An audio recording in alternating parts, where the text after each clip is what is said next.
And I want you to please, please, please pay attention. Don't just put your phone on off and go and do something else. You cannot afford to go and make your lunch. Set this time aside and make the most of it. Thank you very much. We're grateful that you're here, because without you, there will be no training. So I'd like to hand over to Engineer Bosse to do the honors of introducing our trainers.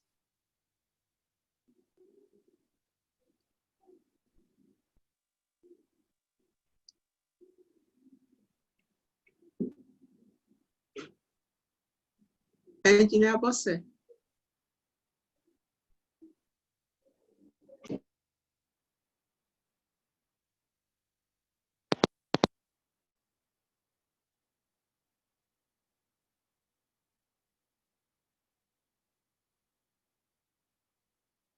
Engineer Bosse, we can't see you.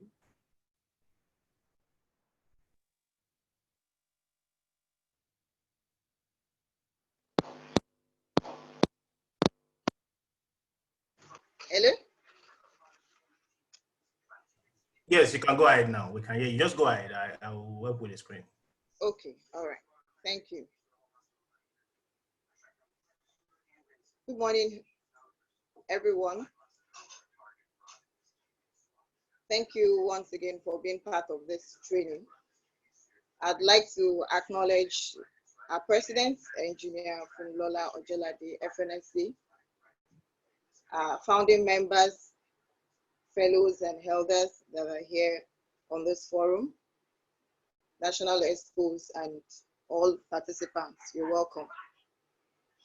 I'd like to quickly go on and read the profile, the brief profile of the two facilitators for this training.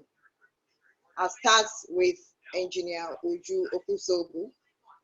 She is a project and quality management consultant, providing consultancy services to organizations in the areas of facility engineering, project management, and quality management.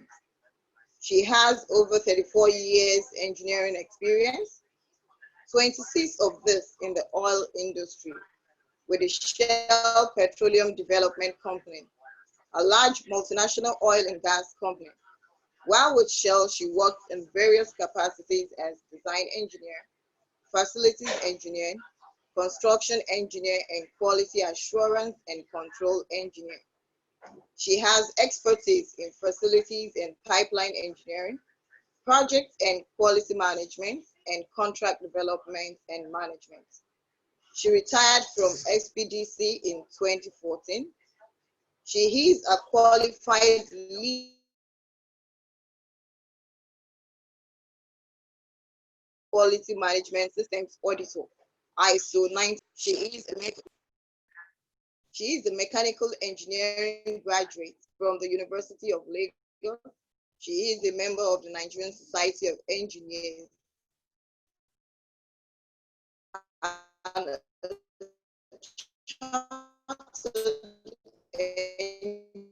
engineer registered with the Council for Engineering in Nigeria, Korea. Engineer Muili. She is an associate partner, civil structure at Overlook and Partners Nigeria Limited, a foremost engineering consultancy company with presence in over 60 countries of the world, including Nigeria. She is a member of the bid and procurement and management team at Overlook. She holds a bachelor's and master's degree in civil engineering structures option from the prestigious University of Lagos, Nigeria. She has also undertaken online courses in quality management, workplace safety and health, contract management, smart cities development, and Internet of Things. Also, she is a professional evaluation and certification board, PECB ISO 9001 quality and ISO 14001 environmental management systems lead auditor.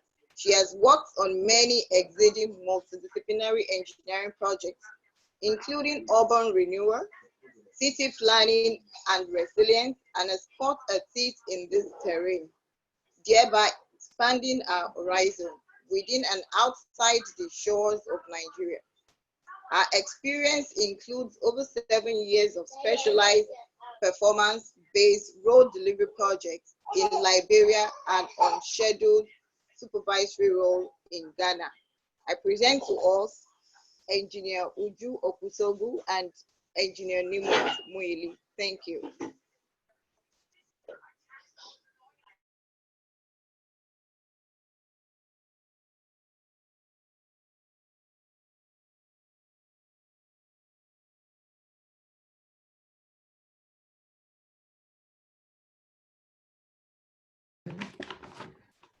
Welcome to the APWEN e-learning platform.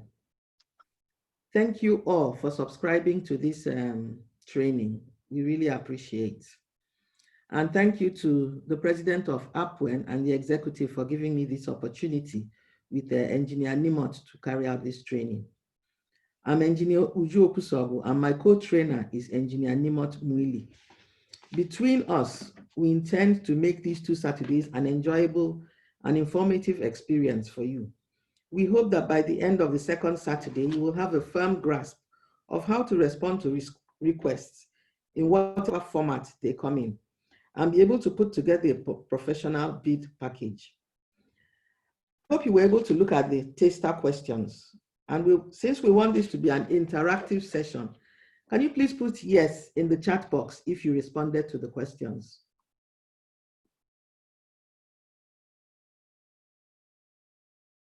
Nobody responded. Okay.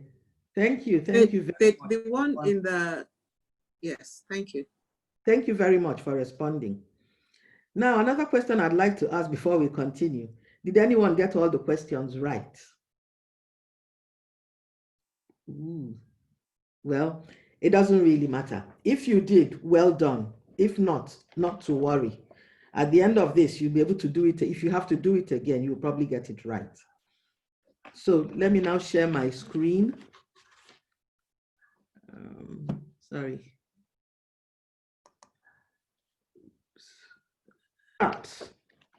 If you don't mind, I'd like to turn off my picture. I don't want to be distracted. Yes. So let's start. So we are, sorry, why isn't it? The outline of our presentation. There'll be an We'll talk about the introduction. There's going to be a training object. We'll talk about the training objective and methodology. Then when we now get into it, we talk about getting started, how you get to know how the consultants actually get to become part of how the contractors get to be part of the consultants, how the consultants get to be part, Then we'll talk about the type of requests, contract types, tendering process, conclusion, and question and answers. Now, the objective of this training course is, by attending this training, you will understand the tendering process. You will develop skills, new skills. You will know what documents you need to have in your company at any point in time to be able to prepare professional bid packages. And you'll also know what to look out for when responding to a request. So you have a better understanding of the tendering process and will have more confidence in carrying out your work, as well as developing new skills. You will also become fully aware and compliant with the entire tender process. And if you are working in a team and you are the team lead, or even if you are part of the team, you should be able to educate your team on what is involved and how they can go about to carry out a more professional job. A deeper understanding of the pre-award process will lead to less stress and higher job satisfaction overall. It will also ensure a smooth and compliant bidding process.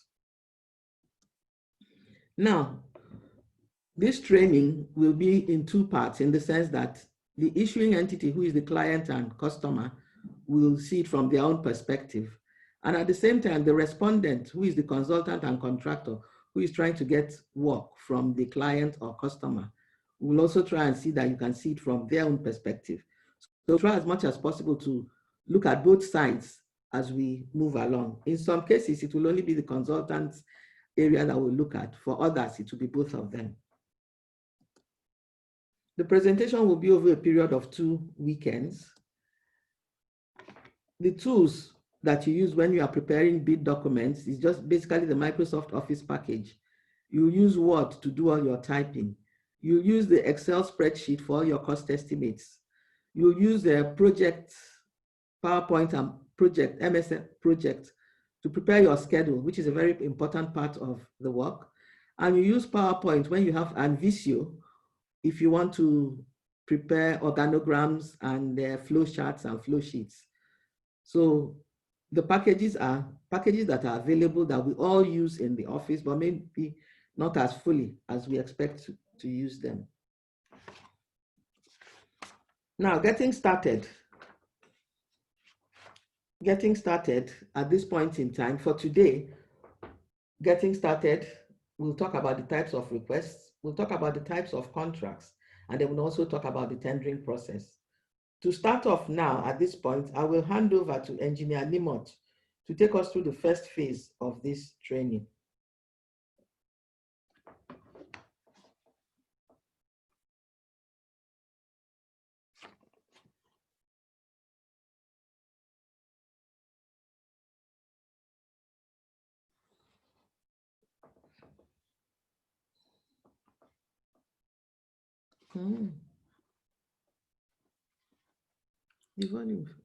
Thank you very much, Engineer Uju.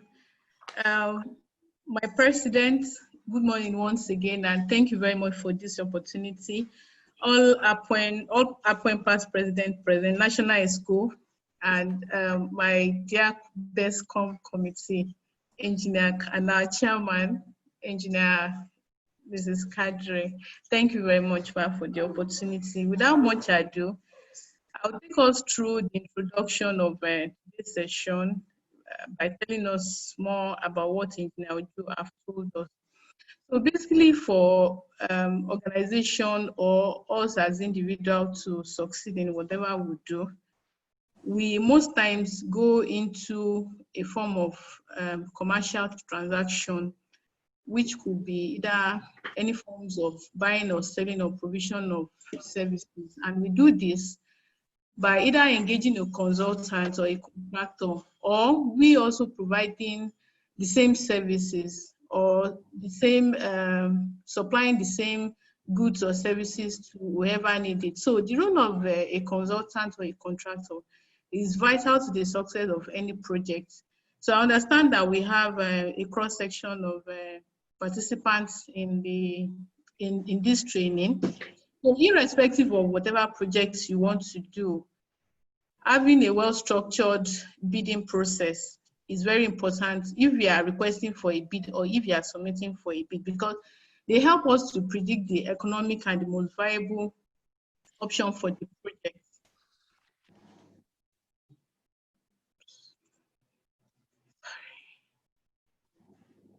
Okay, so in the course of doing this, it's essential that we adopt a good professional practice because it will give us room to understand the consequences of going into the kind of contract we're going into, the complexity of the project. I'm sure if we all in this room were to conduct this training, we will all structure it in different way and our requirements will be different. So, and it will vary from individual to individual. So putting out a bid give the tenderer and the clients the opportunity to actually express themselves or what exactly they want to do. Highlight any associated contract requirements that will be relevant to the project. Then, if you are responding or sending out, it will give you the opportunity to actually prepare the supporting documents that you need to either send or receive. So, in summary, we say bid play a vital role in financial advice to all stakeholders in preparing financial budget and ensure that we have a successful project eventually. So in starting, how we respond in the chat room? How do we, if you are sitting on the client side, you are the client, how will you want to source for someone who will provide services for you or supply goods for you? How will you go about that? We can put our comments. For those of us that have done it before, let's know. It can be as mundane as you want to have a party and you are looking for suppliers to supply their shebi or to provide the catering services. You don't want to have the headache. How will you normally go and source for your supplier or contractor? So let me wait for 30 seconds to read from us. Okay, someone said advertisements in newspaper. That must be when we want to finally build our APWEN HQ. Okay, some will Google, some will source supplier from the internet. Yes, there are quite a number of ways we can do it. So some of the methods we've listed include, for those of us in the engineering industry, I'm an engineer. If I want to look for credible suppliers, I most likely will contact our regulatory body, which include COREN. COREN is the Council of Regulation of Engineering in Nigeria, then ASEN, Association of Consulting Engineers in Nigeria. Let me not start saying all the acronyms. Let me assume that we know this. And for maybe some of us that are accountants, you most likely want to contact maybe ICANN or any other related professional organization. Then you also want to maybe contact the industry, either a body that regulates the industry or the organization themselves. Then it also will depend on the kind of product you want to go into. Maybe it's you're dealing with chemicals, natural resources, paper, you're in the oil and gas industry. It's just the process is just the process we go through when we're making decisions for our academic career. We decide that we're going to go to university, from university with BSc. So it's virtually the same process. You look for what you want to attract. So these are some of the processes we look for. And sometimes you can, if you check Google also, you can get maybe someone that provides only that services. So in doing this, at certain time, you also need to take a decision. What kind of organization am I responding to? It can be a private sector, like Timot Mwili and Family. APWEN is fall under private sector and NGO. So some will take a decision that they only want to work with NGO, and some will take a decision that they only want to work with government, which will be the public entity.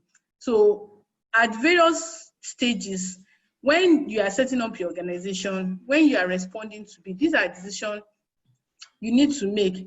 Then once these decisions are made, you need to understand and identify the need. Like I mentioned earlier, if we've all been tasked to organize this training, our needs would vary significantly because our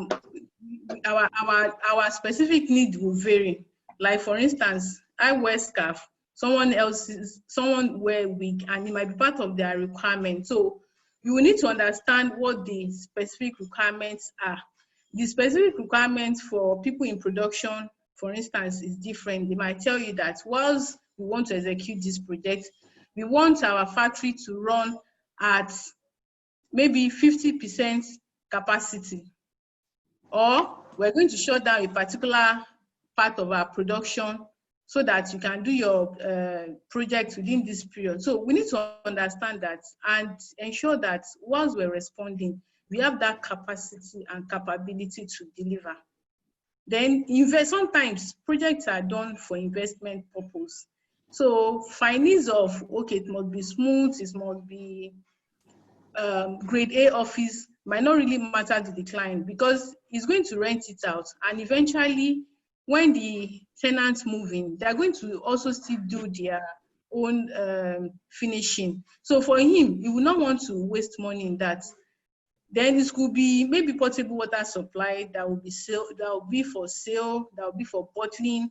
So the level of quality would differ. So these are some of the requirements we'll need to understand. Then sometimes you have bids that the client don't want to be known. So they have APWEN saying they want to do certain things on behalf of their clients. It will always be their client, but you won't get to the name of the clients. Then the location, why are they citing? Why is APWEN going to build estates in Ogun State? Why not Lagos State? So it might be that a certain number, the larger percentage of their members who are interested in it are in Ogun State. So you need to understand why. Then it could be for political reasons. We've been hearing about Fort Mainland Bridge since we all know when we'll be hearing about that. Eventually, when it starts, and maybe we are fortunate to be one of the consultants or contractors that have been selected, we need to understand what's the intent, what's the way forward, how long will this be? Will it be 8 years, 16 years? You know, these are some of the things we need to understand because it will help us in planning our resources and in providing appropriate guidance to the clients. So then sometimes also, because of the nature of the very nature of projects and the requirements and the cost involved, they are sometimes broken down into various phases. They may break it down to assess your own experience that, okay, Nimota says she's a civil engineer and I want her to design Third Mainland Bridge for me. Or no, let me say APWEN Bridge to link Lagos to Abuja. So they can first of all say, okay, you've done Fourth Mainland Bridge. Can you give me a concept design? So that will give them an idea. I mean, the way I respond, we tell them that, okay, I know what a bridge is. I know the various phases involved. I know the amount of finance involved. So when we read through the proposal, sometimes these things are not the bid proposal. Sometimes these items are not broken down for you to understand. But if you have the experience and you know that, okay, APWEN is a non-for-profit organization, they might not have the bulk money, but I know the members are well-to-do. Okay, let me break it down so that I'll give them a tip and they will know that it's a good investment. So with that, they want to leverage on your own experience so that they can now think, oh, it's a worthwhile investment. So they will request that you send them a concept design. So if it's not indicated that you send a concept design, but from your wealth of experience, which they want to leverage on, and you think is important, it's better that when you are responding to the proposal, you break it down for them that, okay, let's do a concept design so that you, the client, you understand that this is what it entails. You might just feel, okay, we just want an office. What if you convert the office to an e-learning center? What if you start doing, okay, virtual office, people can, or shared office or something, then they will know that you really have the experience. Then time is very important in any bid and in any contract you want to do. You need to understand, like I mentioned earlier, where is the client coming from and what do they want to achieve? Why are they so particular about time? So you need to factor in about those things. Then there are some specific dates that are usually in the bid. The day they will tell you, okay, at this also time, you need to ask for information. At another time, you need to submit. At another time, you need to come for this meeting. So you need to understand that. Then cost, because they are leveraging on our experience, they don't want the wheel to be reinvented. They want to see, okay, instead of engaging an architect, they can pick a typical one they have in the office. They can advise us on this, and it will now delay, I mean, it will fast track the project process. because the period they will use to do bidding, do design, you will have brought in your wealth of experience, and you will be able to guide them in more accurately and in a fast, at a fast pace. Then sometimes when we see bid, some organization, they'll put their logo under the bid. This should tell us many things. For instance, for an organization that is ISO 9001, 2015 certified, it shows that they have procedures and processes which they do their things. So you should take time to understand what that is. Then when you are also responding, you should show that I understand the process in your company. I might not be ISO 9001 certified, but we also have a process. That means as we go in so X number of years, we'll be able to be certified to this standard in case that is what you will require from your supplier or contractor or sub-consultant, whichever category you fall into. Then in the course of doing this also, you might see terms like consultants or contractor-led partnership. What that means is that clients also understand that you can't be jack of all trades. You might respond as APWEN with your various disciplines. We have mechanical, electrical, chemical, all kinds of engineering disciplines. So all of you can come together to form a consortium and respond. And in case APWEN do not have all the required expertise, you can go and collaborate with ICANN. You can go and collaborate with women in business. Some tenders are that flexible, and they will state it there that you are free to do that, but let us know that that's what you're doing. Then you will see times when you start going into the contract, you see you need to, for some, you need to sign non-disclosure agreement, because for some tenders, clients will have done some work and they will want to make that unique to themselves. An example is GTB, for example. All their branches are unique. When that idea was conceptualized, I'm sure they most likely we have a kind of non-disclosure to all the team members and also their suppliers that this needs to be in place. Then you will also see terms like innovation. Sorry, just a sec. You see terms like novation. Novation means that for you all that have gone into partnership and consortium, there might be a time you might decide that I'm big enough. I don't want to be part of the consortium again. I want to do my own way, and I don't want to be part of this contract anymore. So they will put clauses like that that I should probably explain. And it's usually happen when either Nimot buy over Muili company or Muili company buy over Nimot company. So those clauses will be there, and they will expect you to also state that looking at this, the duration of this contract, I might decide that most likely I will have expanded and will have outgrown it and want to go our own ways for good. Then guiding principles sometimes could be, they will state that you could see times like FIDIC. FIDIC is a regulatory body, International Federation of National Members of Association of Consulting Engineers in UK. They have, don't let me say overriding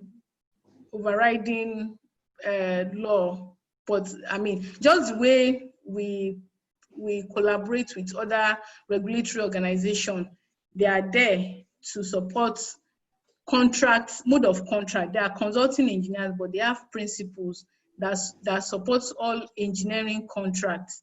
So this sometimes cascades into so many parts that allows us to now engage on our engineering projects. We now want to engage maybe ICANN, the like of KPMG, for maybe strategy, for advisory role.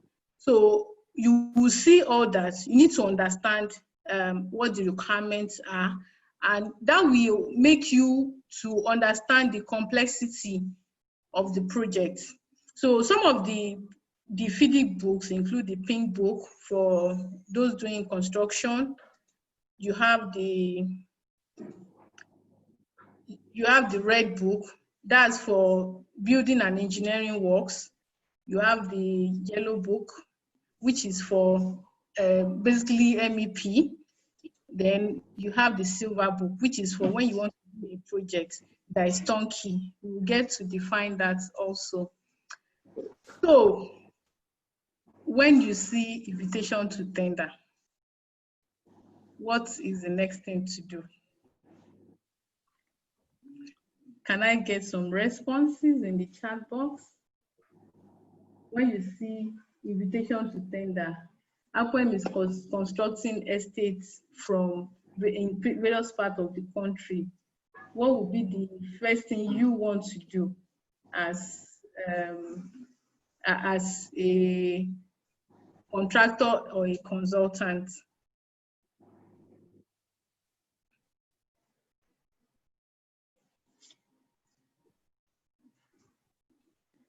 I'm giving us just 30 seconds. Okay. Review the requirements first. Go through the relevant procurement method, which depends on the threshold of the service. Excellent. Okay. So,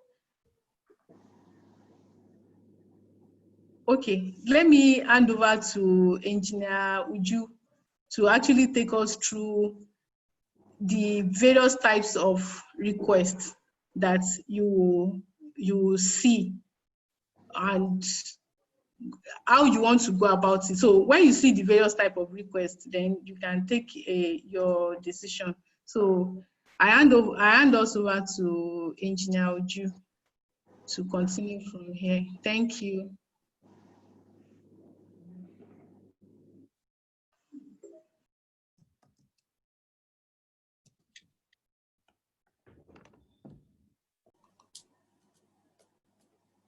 Have you heard of the term expression of interest? Has anybody heard of that?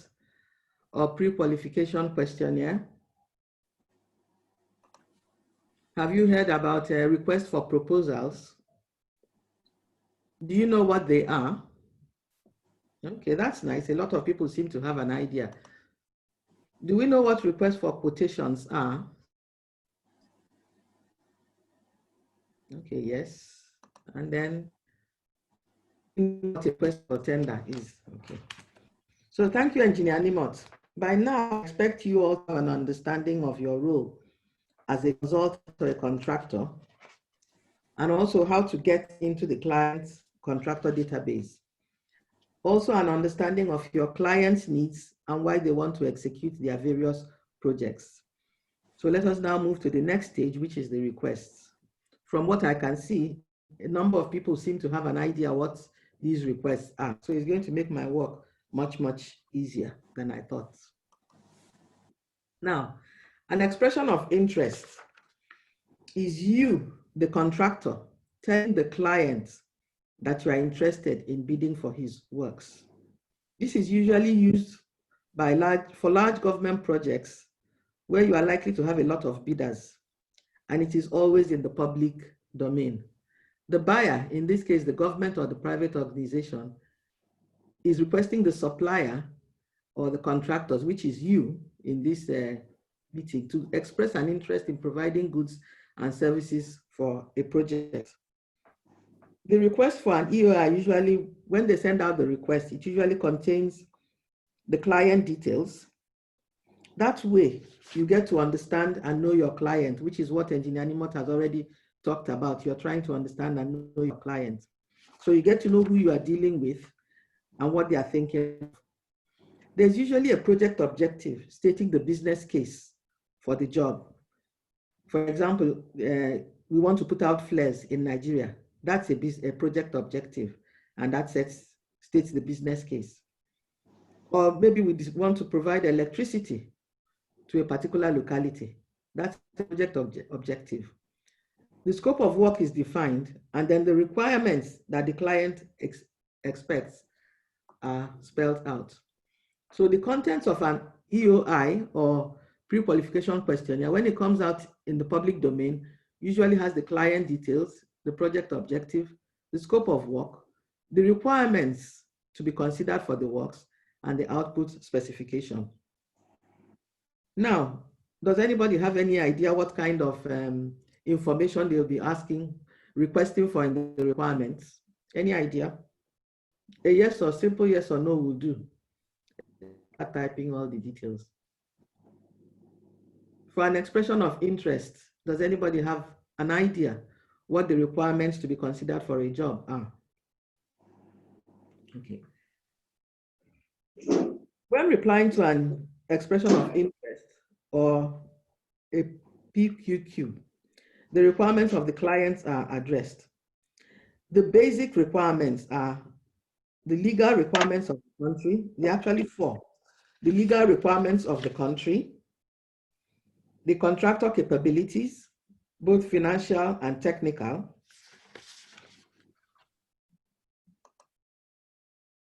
the country legal requirements, the company capabilities, both financial and technical, some similar project experience, usually in the last 5 years, and that's just to be able to give them a feel that you are still doing the work and you are still, how will I put it, that you are still doing the work and that you know what technology is current. And then if there's any other specific information that the client requests, they will also ask for that. The client needs to know that you can carry out the works. When they are checking for your financial and for your financial resources, it's just to be sure that you can commence the work without recourse to them. Some companies actually pay a mobilization once work has commenced. Others pay based on milestones and value of work done. Now, these country legal requirements that we're talking about, one of them is actually your registration with the CAC to be sure that you are a legal entity when you are carrying out the work. For financial, they actually look out for your tax clearance. And for some of these companies, they actually ask for your bank statements just to have an idea of what your turnover is like.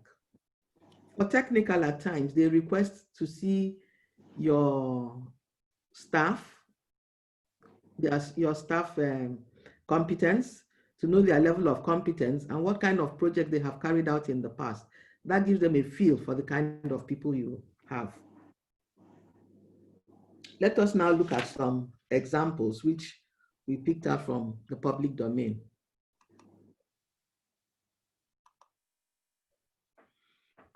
This particular EOI is for the Enugu State Ministry of Environment.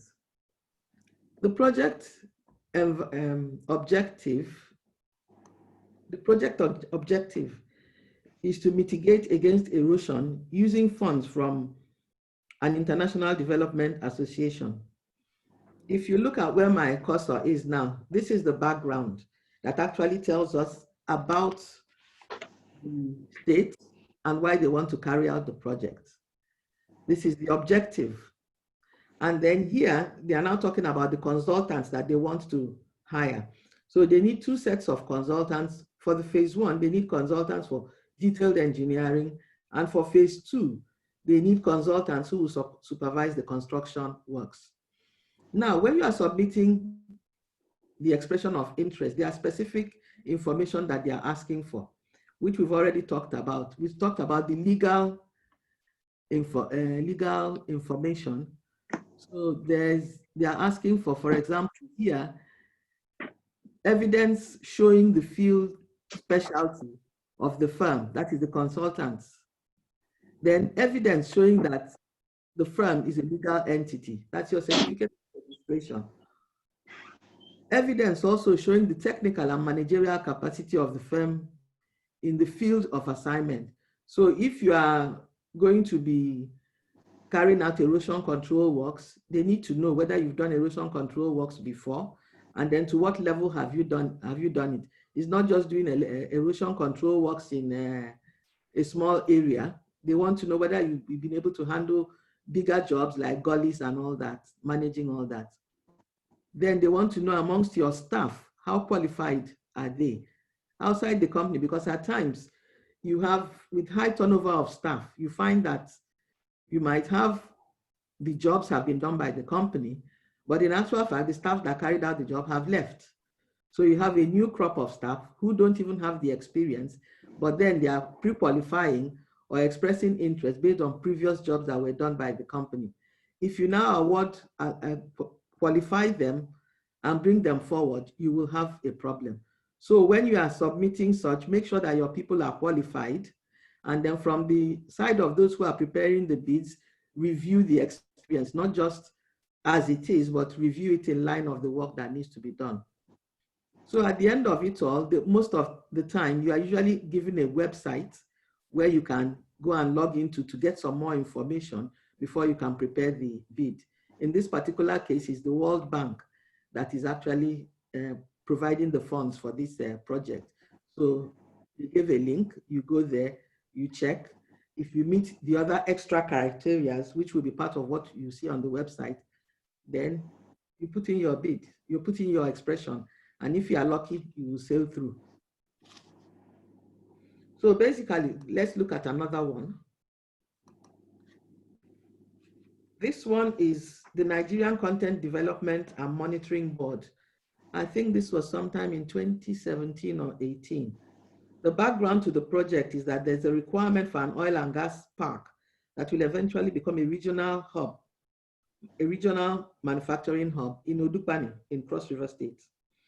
So the statement of purpose is here. And then the description of the type of the lots. They are looking for architectural consultants.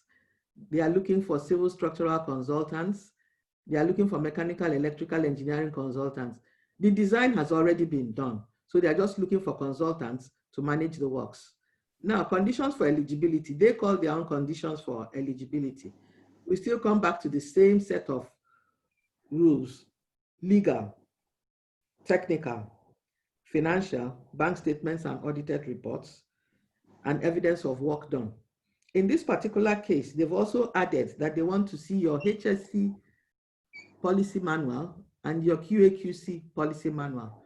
So when you have a company and you are intending to carry out some of these work, it's also good for you to produce some of these documents ahead of time and keep them in your company and use them to carry out your work. You never know when you can need them. I have spoken to people who say, okay, I haven't done any work last year, and as such, I can't have an audited account. You can have an audited account, even with zero income coming in. The important thing is for you to have an account, for them to see that you have an audited account, and then you can now talk about why you don't have any funds coming in. Maybe because you haven't had opportunities, and maybe this is one opportunity you are looking for. This is another one for catering services. I know some of you will find it surprising that expression of interest for catering services. This is from the Nigerian Communications Commission. So this expression of interest is for catering services. Even though some people might look at it as a small job, but they still have the same pre-qualification requirements. You still have to have your evidence of incorporation, that's the legal. You still have to have, in their own case, what they requested was a tax clearance certificate for the past 3 years. And you still have to have companies' audited accounts. How many caterers have that? But then if you want to aspire to the big league, then you have to start thinking about how you sort out your company and the processes you use in managing your company. Then they also ask for evidence of compliance with the Statutory Pension Act. I'm not sure how many years, number of staff, but I think there's a minimum number of staff you must have, and then you must make sure that they pay pension. Then there'll be the profile of your company. And then this is where you have their own technical. They are talking about the accounts manager, relationship manager, on-site manager, on-site staff. So the Nigerian Communications Commission, a big organization, put out an expression of interest for catering services. And you'll be wondering why. They want the best. Or maybe they want new hands. Maybe the hands they have are no longer okay. Or they want new hands. Or they are just venturing into an area that they are not familiar with. So they feel, what's the best way that we can get these services? Let's throw it into the public domain and see how many fish will bite. Next, we move to RFPs. Now, has anybody seen an RFP before? Does anybody know what an RFP is? Okay. Now, a request for proposal is usually utilized when there's a problem statement and the client is seeking a solution. The client is actually requesting you as the contractor or the consultant to provide a solution for them. For example, we've been flaring gas in Nigeria for so long. We are still flaring.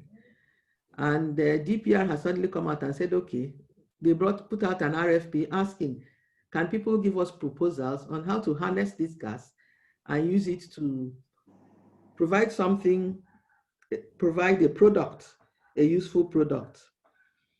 When you look at a request for proposal, in a way it's the same as an expression of interest in terms of the initial documentation that you require. The client still tells you who they are.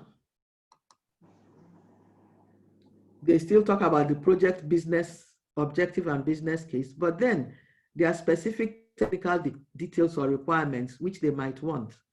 And then their output specifications, if they want a proposal for you in the format they want it, they will tell you. And then also the submission guidelines. So if there are specific technical details, they will be mentioned. When responding to an RFP, you have to let the client know that you understand the project objective. You also have to, you are trying to sell yourself to the client, to tell him that you are qualified to carry out that job and that you know what you're talking about. So you have to come up with a proposal for the works and then demonstrate with that your proposal how it will be implemented and how in implementing the proposal, you'll be able to achieve their project objective or business case. You also have to demonstrate that you have competent hands to carry out the work. You also need to provide a schedule which shows that you have given some thought to the execution of the project. If you actually look at the work and go through it stage by stage and provide a schedule, for a lot of people, it just shows that you know what you're talking about. Your schedule can also be your approach and methodology. Then your proposed team, their qualifications and experience relevant to the project. Now, for example, if you have a lot of people on your team who have actually done such projects before, then when you are putting in your request for proposals and you put their names in, your client is happy and satisfied that at least he's getting qualified people to carry out the job. When you provide a schedule, it shows you've given some thought to the execution of the project. You will also need to have some management plans. We talk about safety all the time. We talk about quality all the time. A new one we talk about now is risks. And then also, depending on the area in which you are working, stakeholders. So safety, quality, risk, and stakeholder management plans demonstrate that you have thought of their effects on the project and you have addressed those issues you want, those issues in those plans. You want to be a safe contractor, not one going about killing people. So you probably have a safety management plan. If you are carrying out construction work, you probably tell them how you are going to manage safety on site. You want to have a quality management plan because you want to deliver quality work. If you are carrying out a building construction, you need to, or if your proposal is for a building construction, you need to be able to give your clients the assurance that you have processes and plans in place to ensure that if they are buying materials, you will buy the right materials. If you are installing materials, you will install the right materials. If it's where you need to put a 1/2 inch rod, that somebody is not going to put a 1/4 inch rod because you have checks and balances and maybe check sheets where you check off. So such plans are necessary. You also need to let them know that you've thought about the risks that might come up in the project and then you have a risk management plan. There are different ways of handling risks. There are some risks that we can design out as part of the proposal. So you can say, okay, this is one of the risks that's likely to come up, but this is how we are going to design it out. Then there are some risks that we just can't do anything about. So we have to find a way to manage it. So those things will come under your risk management plan. Nowadays, when you are carrying out construction work, especially in the Niger Delta area, there are a lot of stakeholders involved. Even in Lagos here, it happens. In some areas in Lagos, I understand in Lekki, if you are building a house, before you know it, the area boys around, they are the stakeholders in that area. You have to find a way to manage them. And then after that, the last bit is payment and financial compensation schedule. You also need to let him know how much it's going to cost so that he will know whether it's within budget. Because most times when they put out a request for proposal, a few people tell you, okay, this is my budget, but most people don't. So you now have to give a decent budget, not over the top and not under, so that they can now evaluate you based on that. Finally, exclusions and qualifications. When you are preparing a proposal, if there are any qualifications or areas you feel that there might be issues, you need to raise those issues up. If you are carrying out a proposal for work, maybe in the Niger Delta, you might qualify it and say, okay, we are carrying this out. It will take this length of time, but since we don't know what is likely to happen there because of current issues and current happenings, our timing might be extended so that you come up front with your problems. Now, these qualifications can also go into your risk management plan, and then you tell them how you intend to manage it. So not managing all of these will have a negative impact on the project. So you need to let them know in all these plans how you are going to manage all these issues. So now let us look at some examples. The first one we are going to look at is APWEN. APWEN is in the process of acquiring a building. Sorry, excuse me, there's somebody, yes. APWEN is in the process of acquiring a building in Benue State to cater for her operations. Now, the area where they want to acquire that building, they know the area because that's where they want. But unfortunately, in that area, they haven't really seen the kind of buildings they want. So they've seen one or two, and the one they have homed in on is old. So there's a need for an expert view on the current status of the building, covering the integrity and safety issues. So the proposal, the APWEN is now asking for a proposal, and that proposal will now include a detailed site visit to assess the condition of the building, the structural elements, visual inspection, any non-destructive tests that can be carried out, make asset integrity measurements for the HVAC and electrical works, carry out inspection for fire and safety as per NFPA, then assess the condition of the building structurally and see if there are risks. There will be risks to any of the occupants. At the end of it all, they will provide a report covering the assessment, the risks, the residual life of the various elements, and then make recommendations. That is their proposal. Now, that proposal, they will now attach two costs for it. The cost for carrying out the work, and then the cost for managing the work. And then depending, some companies might go to the extent of, after they have identified all the works that need to be done, they actually cost it, so that they give you a bulk package that shows, okay, if I want to use this building, this is the total cost. And then if there are any clarifications, they will seek for clarifications and sort it out. Let's look at another.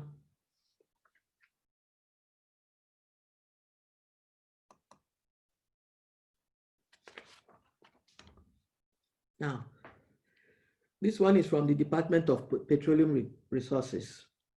we are still flaring gas in Nigeria. So the Department of Petroleum Resources in 2018 requested for a proposal on how to utilize the flare gas and transform it into useful products. This particular project, first of all, went through what is called a statement of qualification, which is similar to an EOI. So it is the individuals or companies that passed the statement of qualification in terms of the qualification requirements that were now allowed to provide the proposal. Now, after you come up with your proposal, you should add your team. In coming up with your proposal, you probably say, okay, they are flaring gas. What can we do with the gas? The gas can be converted to LNG, or it can be converted to CNG, which is compressed natural gas that they use to drive cars, although at this point in time, it's not very popular in Nigeria. LNG is more popular. So the gas can be converted to LNG or CNG. For this kind of proposal, the best way to handle it is give them a range of options and then home in on the best and profitable option for them.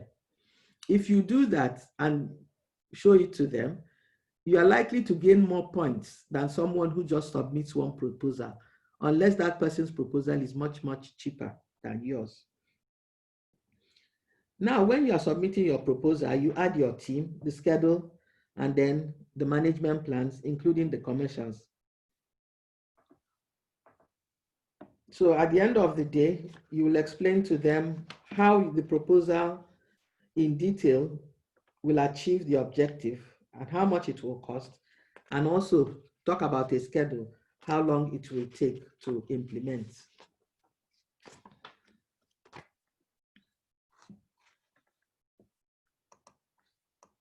Let's look at another. I hope you're all following. The chat box seems to, I hope you're all following. Nobody's saying anything. Can you still hear me? Hello? Okay, thank you. Yes, now, yes. Okay, this is an interesting one. I actually like this one. When I get to the part where I like it, I'll tell you why. This is from the Central Bank of Nigeria. You know, normally after some time, our notes that we use in the bank, they become mutilated, defaced, cut up, written on and everything. So they all go back to the bank for recycling. Now, what the bank used to do was burn these notes. But then you know that burning is not environmentally friendly at this point in time. So what they now said, they came up with this proposal that they put out a proposal saying that asking for consultants to come up with a proposal on how they can recycle these used notes and now convert them to useful products. I don't know what kind of useful products, but then that's somebody's proposal anyway. So they want to recycle the banknotes and convert them to useful products. The introduction, they've told you about the bank and notes. They've talked about the recycling, and then the scope of work, which is the invitation to people to actually come and make proposals. Now, section 3 is where I find interesting. And when you are reading a proposal, take notes and read every single line because it is very important. There are things you might miss. 3D is specific, the logistics for accessing or evacuating the banknote wastes from the locations where they are generated. So when they talk about that, what does that tell you? What do you think you need to, what kind of management or plan do you need to have to handle that?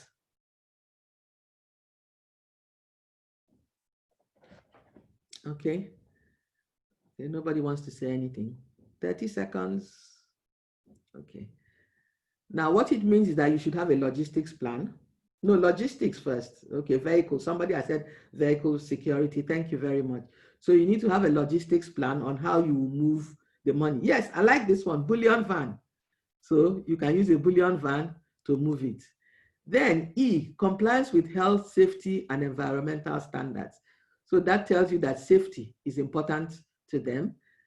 And then the one that is very interesting is, it should be noted that under no circumstances should the banknote wastes be diverted to any place other than the premises of the industrial outfit using it.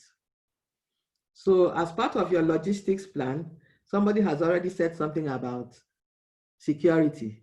Your logistics plan will include security, and maybe you will have a plan in place to check what was loaded at the embarkation point, and then check what arrives at the arrival point.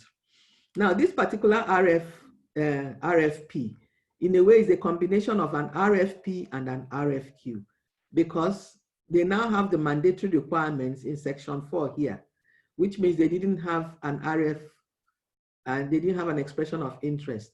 So the same legal documents, the certificate of incorporation, the same company tax, pension clearance, compliance certificate with the provisions of the Industrial Training Fund, sworn affidavit disclosing whether, whether any of the directors of the company, whether anybody in central bank is a director of that company or is receiving anything from the company. So then other things like a comprehensive company profile. So this is a different type of, you could call it a combination EOI and RFP, but they've called it a request for proposal. Now, we are done with request for proposal. Does anybody know what a request for quotation is?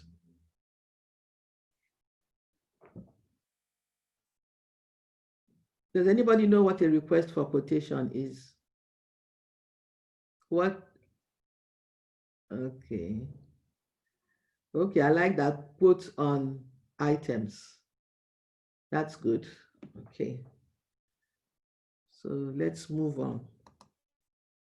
So the request for quotation is usually used, in this particular case, the request for RFP, for the RFP, your scope is not well defined and they are looking for a solution. For request for quotation, they usually use it for a well-defined scope.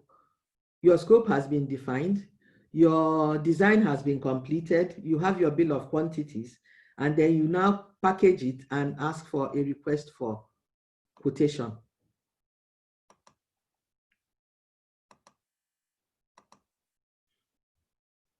This one is from NCC. You will get it when we are sending you your documents. Request for quotation. Now, this is a document that seeks quotation for a specific scope. The product has been identified and the exact specifications are available. You find that most of the time, the contents of an RFQ will either be, there will be an introduction, then there will be either a detailed specification of the work to be done, or a detailed specification of the service to be provided, or a detailed specification of the equipment to be provided. We have some examples, but at the end of it all, the outline or selected of a typical response to an RFQ is just all they want from you, because they've given you detailed specifications.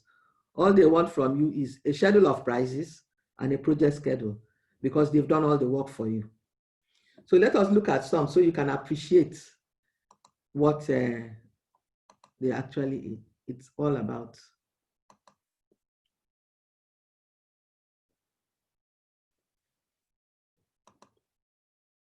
Now, we go back to the APWEN Estates development, the one that's going to be done in Benue, I think.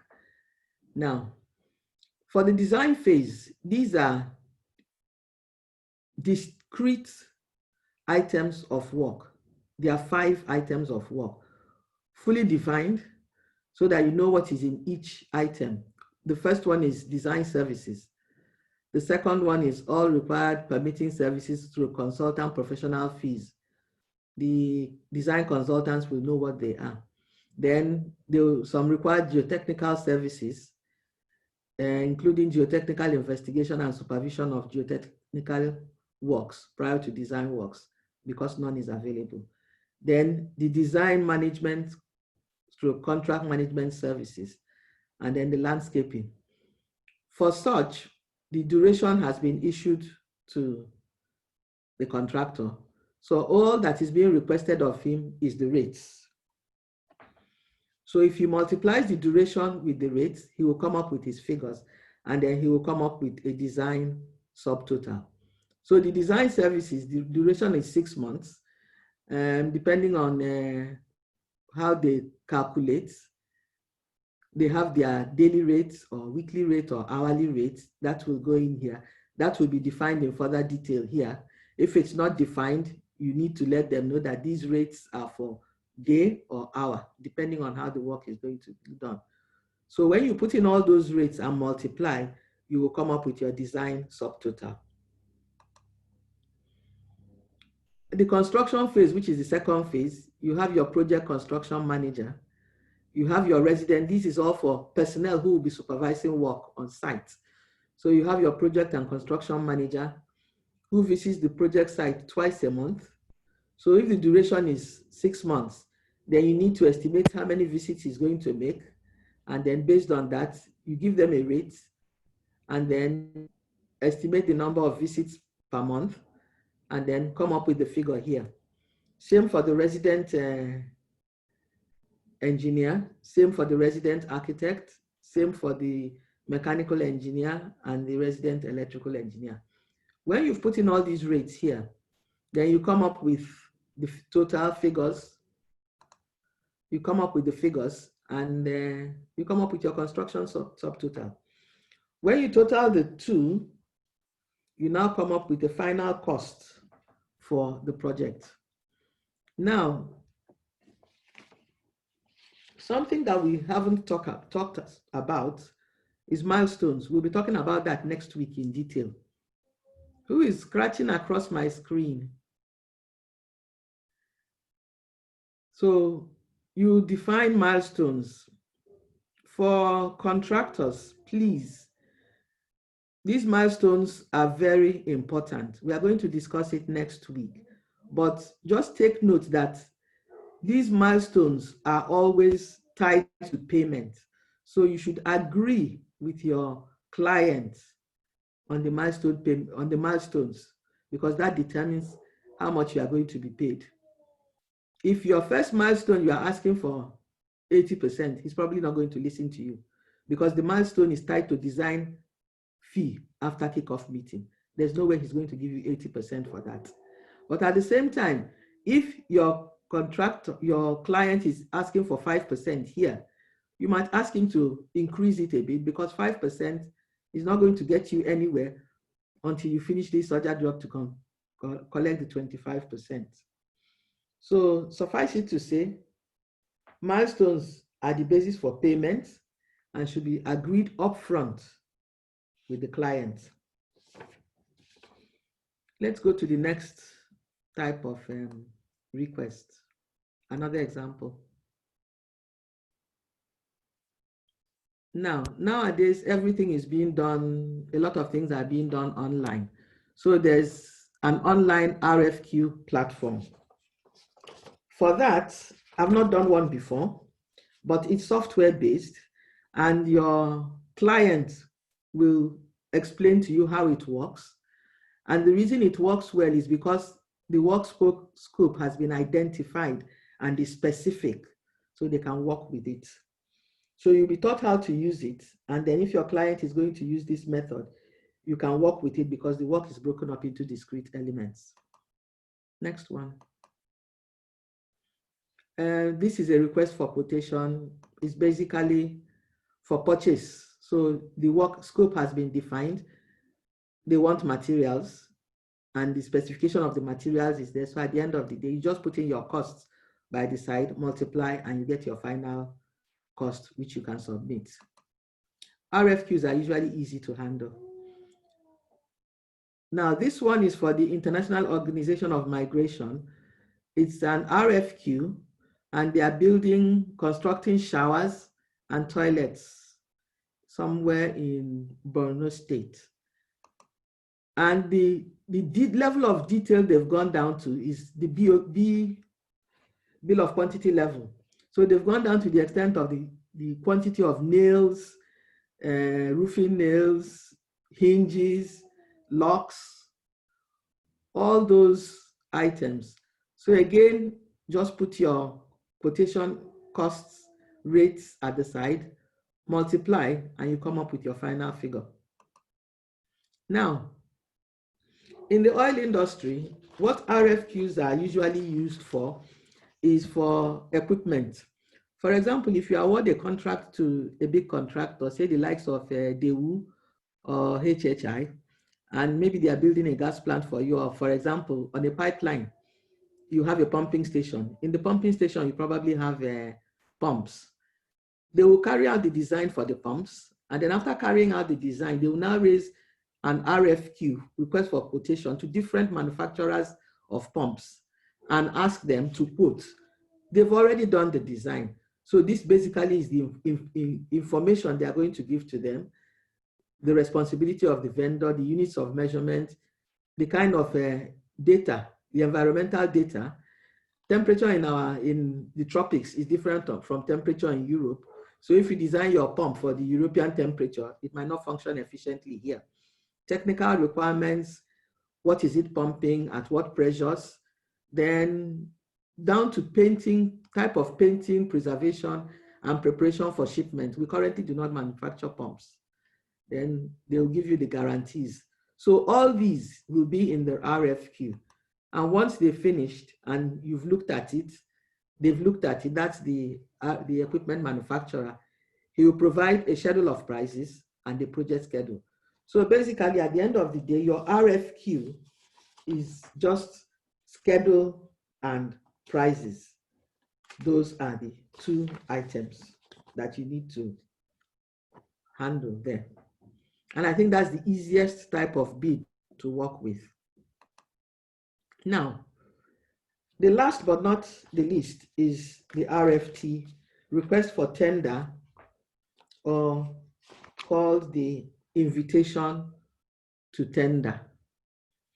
This is similar to the RFP. It's just that the difference is that for an RFP, you are making a proposal. For an invitation to tender, you have been given the scope, but it's a very big job. So when pushing out an ITT, that's an invitation to tender, for those who will issue it, you normally send out a package, the invitation to tender letter, the instructions to the tenderers, the form of tender, the pro forma for the tender, the proposed contract documents, and then an acknowledgement of receipt of tender. When you are, the invitation to tender letter is just a basic letter inviting the person to tender. The instruction to tenderers is letting you know how you will handle, how you will complete the tender, how you will submit the tender, how to request for information or seek for clarification, the language of the tender, which is very important, should always be English, and then the currency of the tender. All that will be in the instructions to the tenderers. Then when you receive the tender, it is always proper, good professional practice to acknowledge receipt of tender. A lot of contractors don't do that, but it's always proper to acknowledge. For some companies, if you don't acknowledge receipt, they'll just assume you are not interested and will knock you off any other further discussions. The pro forma for tender is also very important, but that's on the side of those who are writing an invitation to tender. The pro forma for tender is a document in which you state that I agree to, if I get this job, I agree to go into a contract with you, but until the contract is awarded, my costs will be valid for X time. So maybe 3 months or thereabouts. So the same response for RFP, there's not much difference. The only thing is the approach and methodologies, how you are going to carry out the work. Some people call it a project execution plan. Some call it approach and methodology. It depends on which industry you are in. In the oil industry, they call it a project execution plan. So that shows you the methodology, how you are going to carry out the work step by step. We've already discussed safety, quality, risk, and stakeholder. Now, this is a sample ITT. It's quite basic. It's just a letter inviting you and telling you when you will submit the tender. This one is acknowledgement of tender. So you either say we have received and we want to carry out the works, or we do not wish to tender. And then you return the whole package, because at times the package can be quite voluminous. So instructions on how to complete the tender. Instructions to the tenderers. So how to complete the tender. If there are any appendices, how you complete it, how you submit the tender, then how you seek for inquiries. We've discussed all these. And then how to provide your quotation, in what formats. But one thing I'd like to bring to your attention here is the type of joint venture or partnerships that are acceptable. Depending on the company or your client, at times, if 3 companies want to go into a joint venture, for some companies, it's sufficient that company A, B, and C just write a one-page document saying, we are going to go into a joint venture to carry out this work, and they sign. For others, some companies want to know who is going to be the lead, so that they have single point responsibility and they know who they are talking to at any point in time. For others, they want to know who will carry out which aspects of the job.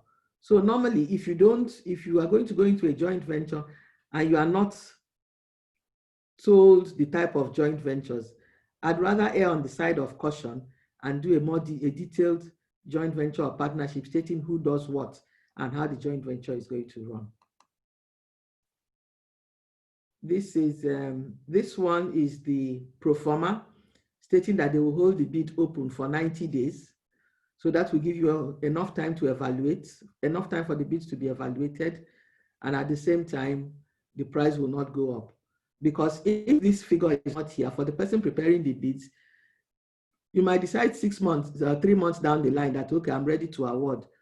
And then I, as the contractor, decide, okay, in 3 months, a lot has happened, exchange rate has gone up. I don't think I want to bid at that particular price. So all the work that has been done is wasted. Unless, of course, you want to go back and now take your second lowest bidder, who might not be technically competent.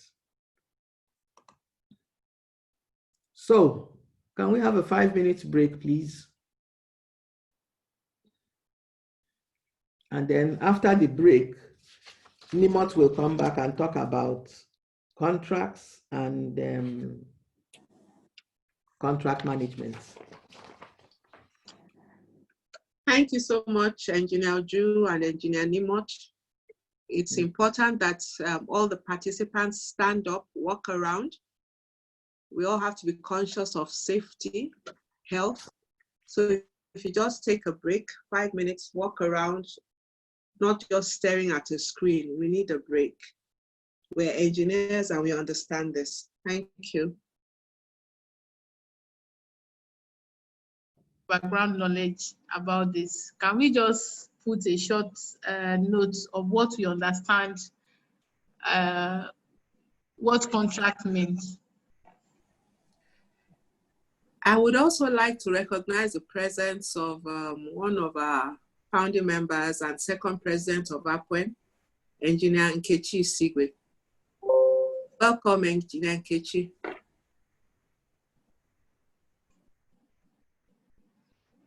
I'm still waiting.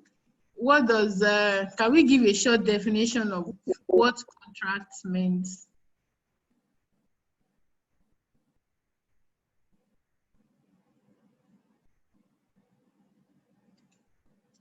Okay, whilst we wait for that, we've simply put a contract as a written or spoken agreement.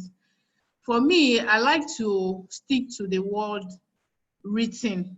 Just like this training, I've been seeing some comments to some comments that says they got a particular time and something. So you can imagine if this was not written, if it was communicated on phone, it would have been, there might be a kind of conflict that, no, this is not what you told me, this is what you told me. So I encourage us, once it involves, once it's going to lead to a contract, I suggest that we stick to it being a written document. Some have said written agreement between, maybe between two people. Some said contract is between two parties in writing. Absolutely, and it must be legally binding. There must be a form of agreement that that is enforceable by law, that I'm collecting 2 million naira to supply cake for APWEN for this training. So no matter how small or how big it is, we should ensure that it's something that is tenable. So what are the types of contracts we have? We can have a lump sum contract. What lump sum implies is that APWEN, for instance, as an organization with various disciplines and with opportunity to collaborate with other professionals, decide to go and bid, let's say, to be the president of Nigeria. So, and the ruling council have said, we don't want to know who is Nimot, who is Engineer Kadri, who is Engineer Isigwe. They don't want to know, just come with a proposal. So they want a lump sum. They don't want to deal with all the subs that makes the entity. So sometimes contractor can decide that that's the process they want to, the tendering process to go. So like we've seen in some of the slides that Engineer Uju has shared, she said there are some that you see a summary.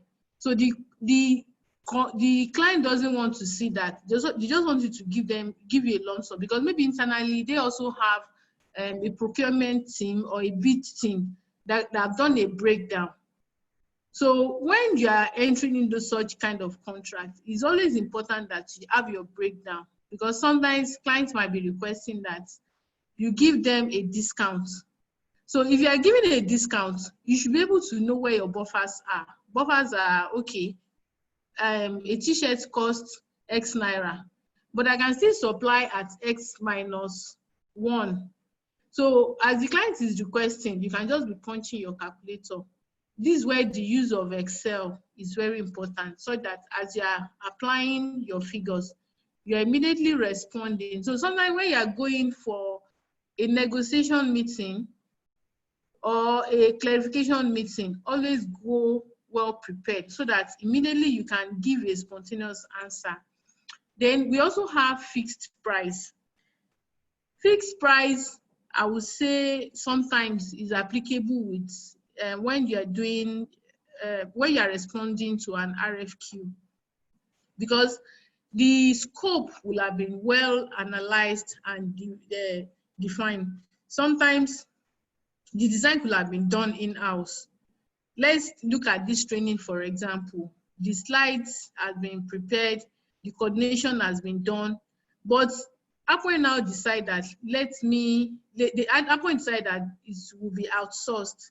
So the items, the major items and deliverables have been analyzed. We're not requesting for a proposal anymore. We know exactly what we want. It's going to be virtual. This is the number of participants we want. This is the number of food that will be served. This is the number of t-shirts will be given out. This is the number of everything has been firmed up. So once you submit that, it might not vary, except when there are a situation whereby you have force majeure. Force majeure is like the case of the present situation that is making us come together more, which is the COVID-19. I'm sure if it were before this period, we probably all have one engagement or the other. So those clauses will be there that, except the case of force majeure or when there is foreign exchange fluctuation, which none of the parties don't have control over. So the contract price does not change unless there is a variation usually used in engineering procurement, installation, and commission contract. It's also applicable to non-engineering contracts also. Like if I want to have a party, I might say that I want just 50 people. So that's a fixed contract. If I have more than 50 guests, there's nothing the caterer will do to it because I fixed it that's the amount I have. Then we also have cost reimbursable contracts. This is usually done for short contracts. Maybe after you've awarded the contract, okay, we decide that we're going to connect our Lagos chapter to our Abuja national headquarters. We've defined, our civil engineers have done the design, all our teams have done it, but on getting to One, realize that we will need another pedestrian bridge because some of our members at that location also want to get down or want to join because our population is growing. So we can just do a short contract and award it to another contractor, which will be on a cost reimbursable basis. And that would be based on the quantity of work that can quickly be done, and you terminate it. So all these contracts, how do we now administer them? We have various types of contract administration, which is like the traditional method that we are used to, whereby a situation whereby the employer employ the contractor, and also have a professional team that will report to him or her and also manage the contractor. So when the contractor comes with maybe a request for change, I'm a civil engineer and maybe I'm doing something in accounting. So I've employed KPMG as my professional team. So the risk I will have been exposed to because of my little knowledge about accounting will be borne by KPMG, who is acting as my part of my professional team. Then from there, it will go to the supplier and some other sub.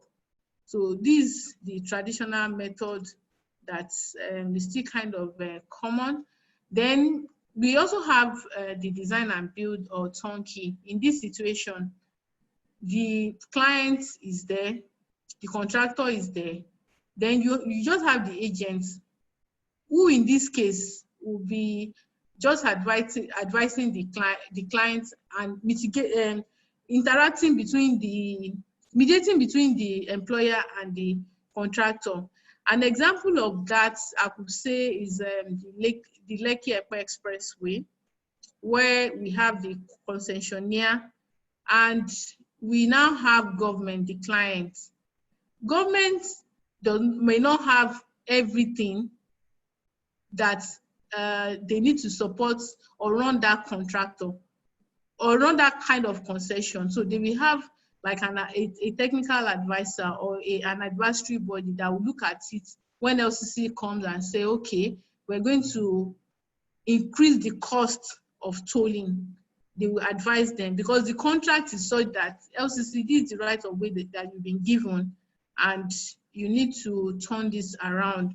So the advisor is there, which will make up of all the required discipline, engineers, financial advisory team, maybe even contracting team. I mean, construction that will be able to advise that instead of using this methodology, why not use this methodology? So it's sometimes you can use this model when you have to do engineering, the turnkey, which is in engineering terms is engineering procurement, installation and commission, or sometimes it's called engineering procurement and commission. So they procure everything, commission it, and the client will just be ready to take over. Such case can also be applicable when you are running maybe an eatery. You just supply your specification to the contractor. So they go and look for location, look at the kind of space you want. Or even I could say the dresses we now make, just check it and say, oh, I like this fabric. Can you make this type of material for me, for both male and female? Then we also have a situation whereby the client just wants a project management contracting. Everything has been said. In-house, they have their design team, they have the contractor, they also have their design team. You know, all the teams are there. But because of the complexity of the project, the clients might feel we need a project manager to just manage this project, to ensure that everything goes as planned, we're within budget, we're within time, and you know, quality, safety, and expectations of our various stakeholders are met.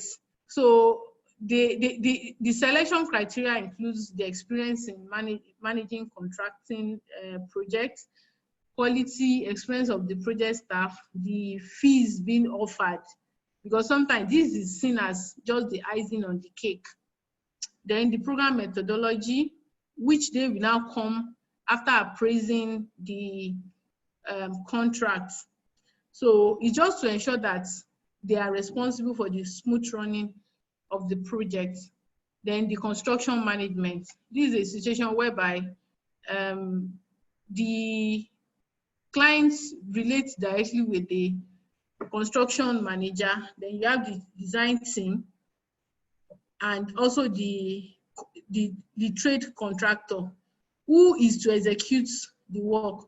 But the construction manager is just almost playing a similar role as the project management team, but they are more into the construction aspect, ensuring that the project is delivered as expected.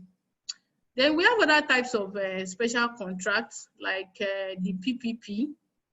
PPP, like we did last week, is a very broad term that, I mean, we all, for those of us that participated last week, we can see how the immense benefits that we have in a situation whereby government cannot afford to do a particular project, which is an example of the Lekki Expressway that I mentioned. So they call in a private entity, they look at it, they put an amount of tolling over a certain period of time. So it relieves both the government and the citizen. They're able to get home on time safely, depending on use. Then, like some private companies now also, where you see some special equipment, maybe for dialysis, maybe for surgery. So when government cannot afford or is not on priority and is not in the budget of that particular year or years, but there is opportunity to actually partner with private organizations, all these are used.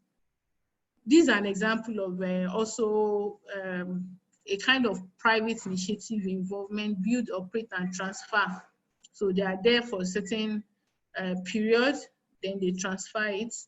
Then there is also private build, sorry, that should be public-private part. That should be build, operate, and transfer. Almost the same concept. They will build it, they will operate it just for a while to see that it's functional and then transfer to the client. Now, we've had so much. Who does all this work of preparing this tender? Can I have some comments in the chat room?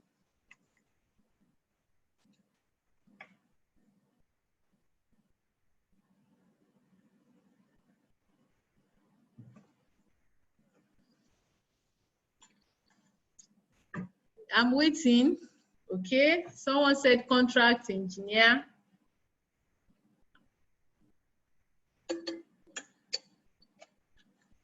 I would like to hear from non-engineers too in your organization if you are not an engineer. Okay, some said the QS, the procurement engineer. For those that are not, for those of us that are not engineers, who does that in our organization when we need to procure? Who puts them together. The client sourcing and procurement team, the engineers. Okay, so well said. These are some of the people that prepare.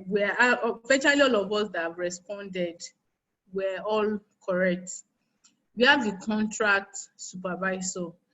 Based on their wealth of experience, they are in a better position to put the bids together. The contract manager, the procurement manager, the line manager, subcontractors, bid team, managers, and supervisor. All these people that I've mentioned, they don't work alone. For instance, if, like I mentioned, if we decide to connect our branches, our chapters together with a bridge, it's not solely going to be the decision of the HQ. It has to be in conjunction with the various chapters, that what are your specific needs. So we will appoint a procurement manager who will liaise with the various chapter chairmen. The various chapter chairmen will also relate with either the technical secretary or even their state governments, to know that, okay, this bridge we want to construct, we also want it to benefit, the state to benefit from it, the citizens of the state. So, but there are people that needs to lead this bid. These are the people, someone mentioned the project management office. Yes, the project management office have a role to play.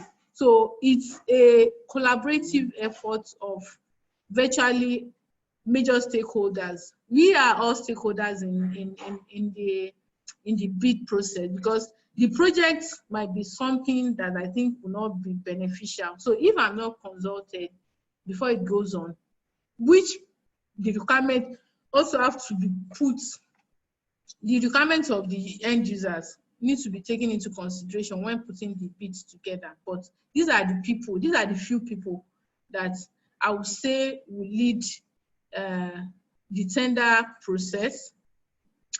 Then tendering is in various parts, which we have categorized majorly into two parts. We have the issue tender to proposed bidder, which are some of the things we've been talking about. The decision stage, the pretender meeting, request for information and clarity. So these are some of the things we will discuss today. Then next week, we will discuss the part 2. Okay, so in the tendering process, we've discussed this. We will issue the tender to the proposed bidder. After we search the various methods, we've applied the various methods in which we want to get our bidders, either through our professional organization, searching online. My friend I know does this kind of work. Then after that, we will have a pretender meeting or bidders conference, depending on the size of the project. For instance, Fourth Mainland Bridge. Can we all imagine the number of organizations that we want to be involved in such kind of huge projects? Just imagine yourself being part of the team that has done Third Mainland Bridge. I'm sure you want to say, no matter what, I want to be part of the Fourth Mainland Bridge. So there are sometimes pretender meetings for projects that are large, that needs clarification.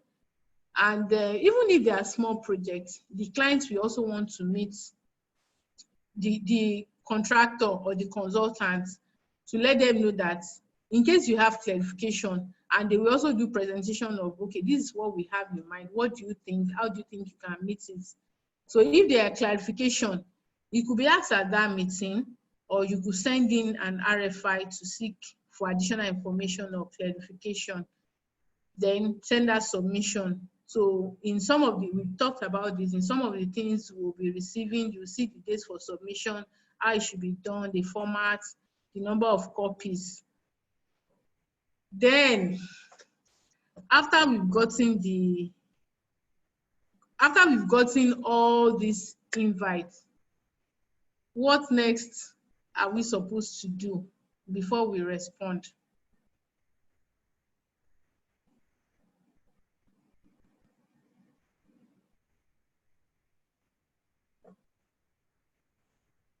please, you can drop after we received. Let's assume you are the one that received our APWEN bridge proposal.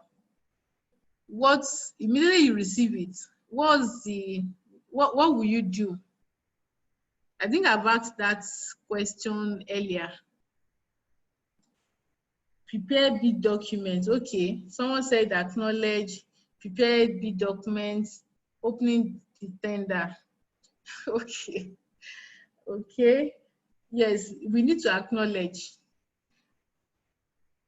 Opening the tender. No, opening the tender is after you have submitted your tender. Okay. So after we receive the tender, no, I don't want us to go on break. If it's okay by us, I think we should just continue and then try to put this to the end. Should we? Let's continue, please. All right. Okay, so once we receive a tender, part of what we need to do, someone said acknowledge, wait for bid expiration dates and evaluate. Part of what we need to do if we are responding is to take a decision. You know, we've looked at various types of bids.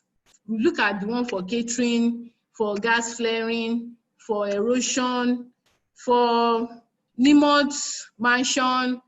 We look at all sorts, APWEN Bridge, Lekki-Epe Expressway, Lagos-Ibadan. Now, all these bids, they are out there. The first thing you actually need to do when you evaluate, you need to take a decision, because every minute you spend in looking at it is, in project management, is very important, waste of man hours. So you need to take a decision that this bid I've looked at, this APWEN Bridge, this APWEN Estate, this catering service they're offering, is this something I'm actually interested in? Is this something I have capability for? So you need to take that decision. Just like a job application, they are looking for an accountant, and I have a civil engineering background. I keep looking at the adverts every day. What am I going to contribute to the organization? So immediately you need to take a decision if you're going to bid or you're not going to bid. And these are some of the things that we recommend that you look into when you're responding, before you make that decision. Because like Engineer Oju said, we see a lot of bids, but do we actually take time to analyze that? Is it worth responding for? Or should I even make effort to respond to it, even if I don't have a team, an in-house team that can respond to it? What if I try to collaborate with APWEN? What if I advise that, okay, APWEN, I have a contact somewhere, maybe with WinBiz, maybe with Whisker, they're also women organization, and this project, they are almost begging that is favorable for women, that their preference is women will be given preference. So because they are pushing the inclusion and diversity policy.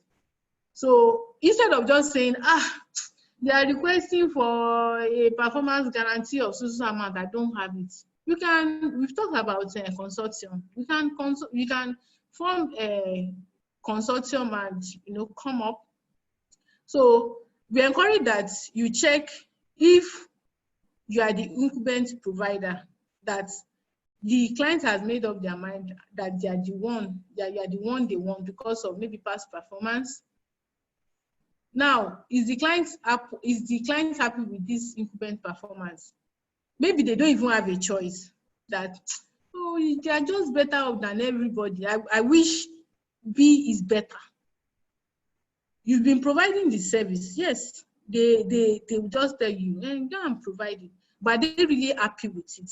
Are they sending it to you because they don't have a choice? Are they chasing you because they don't have an alternative yet? So you need to evaluate that. Then, if it's possible for you to also check, why are they chasing you? Sometimes you get proposal that they'll be sending you email 2 days time, 3 days time, and we hope you will respond. You need to ask yourself, why is it so? Is it going to be to your advantage? Okay. Then sometimes it might be due to your strong relationship with the client, based on either you went to the same school or you've worked in the same organization together. Does the request plays into your strengths? Maybe you're a multidisciplinary organization with both technical and non-technical. Your HR department is so fantastic. You have a strong accounting team. You are in various locations in Nigeria and overseas. So that's why they are requesting for it. Do you really have that competency? Then sometimes we see requests that, let me try and give an example.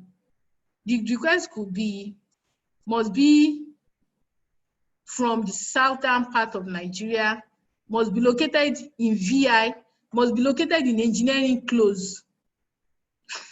So, you know, when you see that kind of bid, you obviously know that I don't want to be part of the number because they are not in engineering close. So you need to be smart about it. Sometimes you all just want to say, they will know I have experience in Ghana. You want to show. But the thing is obvious there that don't bother wasting your man-hour. They just want you to be part of the process. Then it could be that, is this project or acquisition funded? Sometimes some people will tell you that you submit a proposal, you send conceptual design, you should send the next phase, you should plan 20 acres of farmland, you should put what the electricity will look like, you should put what the recirculation process will look like. So by the time you look at what it will take you to even respond for the proposal, ask yourself, do you have these resources to waste? In quotes, what if the bid doesn't go through? What if you now submit this bid and you now cost, in the course of you now submitting your final proposal, now cost for those concepts you've given them, and now said, based on your commercial submission, you are not able to scale through, it's too high and all that. So you need to look at those specific requirements and try and do a background check of the client. Would they be able to afford it? Is that the quality and standard of what they want? They claim that they are multidisciplinary, they are in 4 locations in Nigeria, but do they really have that strength and that budget to do it? Then that will guide you if the client is serious about it, because sometimes we all know what white elephant projects are. You also need to check the time and the deliverable schedule. Also, would winning this contract further your own goal? Like, okay, if I'm part of Fort Milan Bridge, it will give me the opportunity of more major projects to come. Then I'll be able to drop all these small projects of Nimot want to connect a bridge from our house to our daughter's house and all that. So you need to take that decision. If you are running maybe a travel agency, for instance, you normally do booking for people just in Nigeria. And someone now came to you that, oh, our organization wants to arrange a tour to Malaysia, from Malaysia to US, from US. You know, they told you all that I can use my influence to make you be the sole bidder. And you're thinking, what if I do this? So you need to ask yourself, what is in it for me? What's the risk? If I'm able to make this, what does it translate to? Then is this client likely to be a strong partner or reference account in the future? Is it a client that you want to say, okay, I've worked with APWEN, and APWEN supported me with their strengths. They are multidisciplinary. So each time we have challenges, you just see that a mechanical engineer will come. Before you know it, the civil engineer is there. You know, in fact, I just like their team because they are diverse. Their discipline is diverse. Their team is excellent. So you need to check that. And also, like I mentioned, our Fort Milan Bridge, are there strong political considerations affecting this decision? Lagos State want to own it.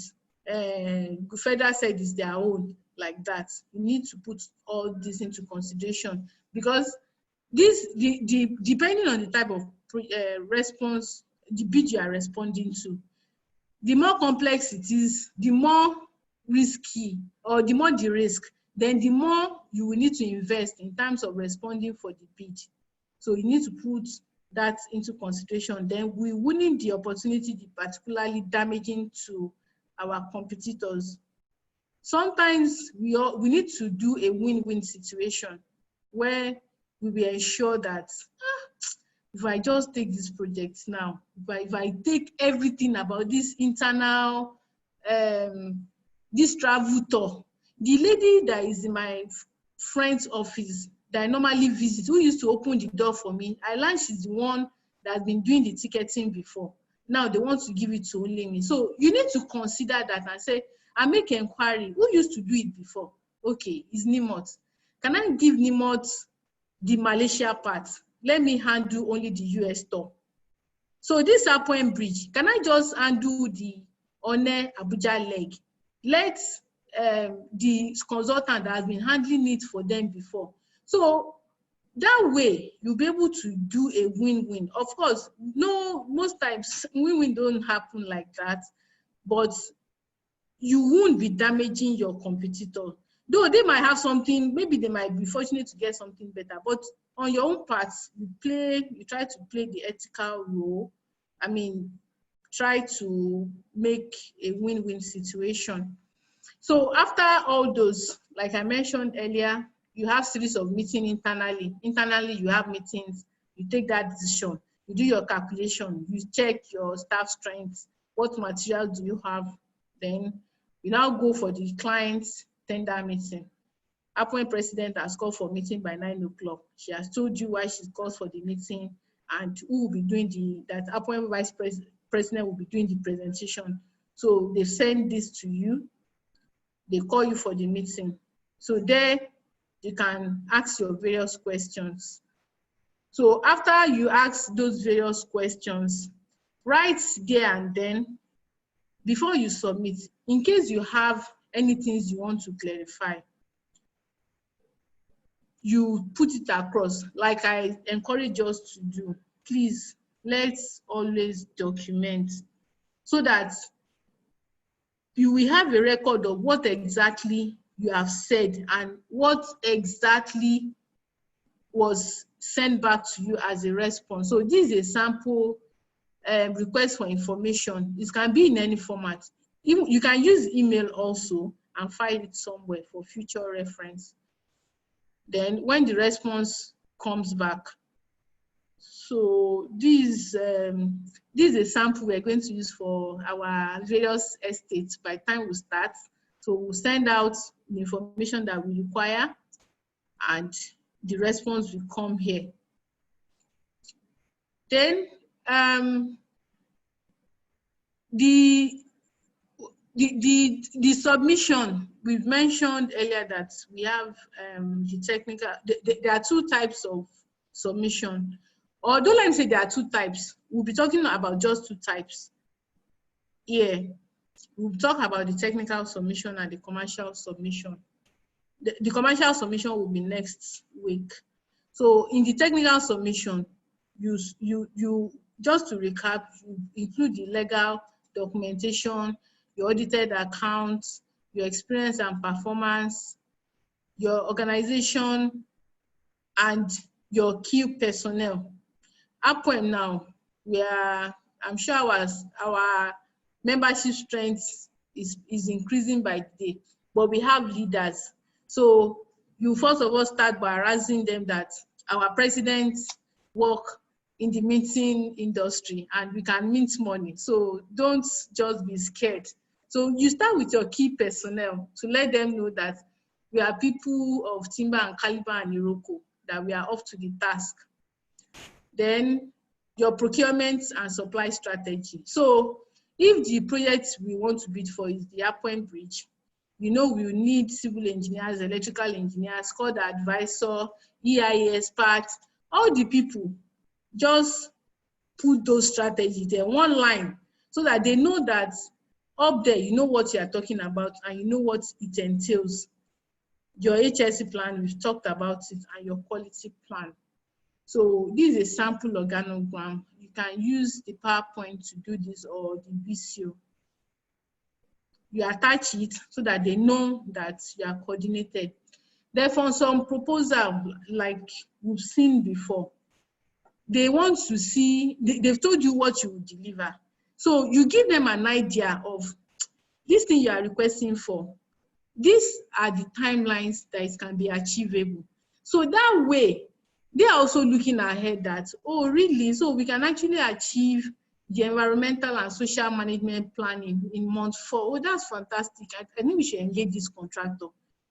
And if they think it's too far, and maybe you are saying month 4, maybe the other competitor are saying month 9. So definitely they know that, okay, this person should be one of the people we should invite for negotiation. So I encourage us that whatever, even if it means we are supplying refreshment for this training, or we are supplying the t-shirts, we should give a schedule that APWEN president, you get sample on a month to the training. So she's able to assess that, oh no, this purple is not APWEN purple. Can you change it to this? Can you combine it? Okay, you can't get this purple. Can we just make it white and purple prints on it? So we tell them week 1 that they must sign off, week 2 going to the press for printing, week 3 packaging, week 4 to deliver, week 5 you get your deliverable. So that way they know that, okay, this is an organized person, and when there is failure, it won't be, no, it's because you did not bring sample on time. No, it's because the painting was not right. So no matter the kind of contract you are delivering, even if you are coming to deliver for me, Nimot, give me an idea. And that's why when we book on Jumia, they will give you an estimated time of arrival. They will say you should start tracking. So we shouldn't wait for when we know technology. Technology is what we are using. Excel is technology. What is a technology? Just let them know. So when you now get the contract, use the money to improve your technology, but give them an idea of you are trainable, you are a thinking partner to work with.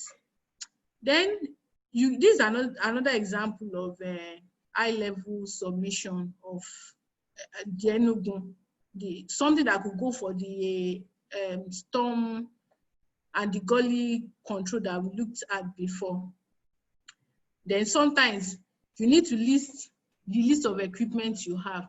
So for instance, if you want to do our APWEN bridge, I would like to see samples of projects you've done and the list of equipment you have. Then this, like a risk assessment. We've told you that we want some of the bridge, some to stop in APWEN Kano, some for APWEN Lagos, some in APWEN Abeokuta. I mean, we've said all our branches, but because of your knowledge, you know that maybe in Warri, for instance, they have peculiar environmental issue. You need to highlight that in Warri, they don't like working at height. This is a risk. We need, that in Warri, there will be need to work at height. So you need permission to work, and the method statement. It's not that when you now get to site, you now start thinking that, so this place is this high. So you identify the risk, you anticipate it.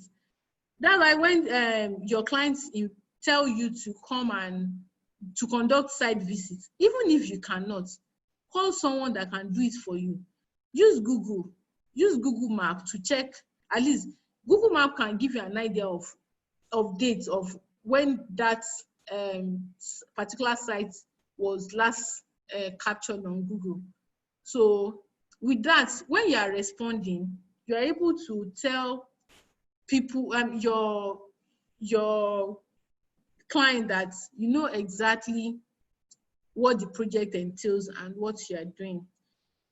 So with that, we will come to the end of today's session, and just a quick recap of what we've covered today. We've done types of requests, tendering process, and types of contracts. So hopefully we connect again next week. So on behalf of myself and my co-presenter and everyone that made this possible, I say a very big thank you. It's a pleasure to be here and look forward to connecting next week. Not so fast, Engineer Nimot. Not so fast. Thank you very much. I believe that there'll be some questions. If you just tell us an idea, how many questions can we take today while we go and digest all that we have here? I would like you to put your questions in the box, please. We will not be unmuting anybody. So please put your questions in the box and we will take them one by one. We will not be unmuting anybody because it gets to be quite rowdy. Thank you.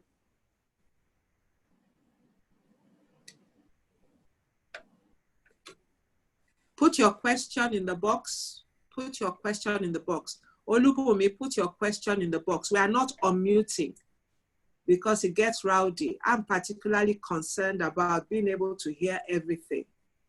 So if you have a question, no, there will not be a recorded version. What you will get at the end of the training is the presentation slides. There will be no recording of the training. Okay, somebody wants to know, can a decision be taken without reviewing the bid documents? Engineer Uju, please, can you? Okay, sorry, I was one that took the. Okay. Decision. Okay, it was privately to me. Okay, we shouldn't review. No, it's all public. No, it's public. I was just trying to copy it to you. Okay, thanks, Engineer Jose, for that question. I don't think a decision can be made.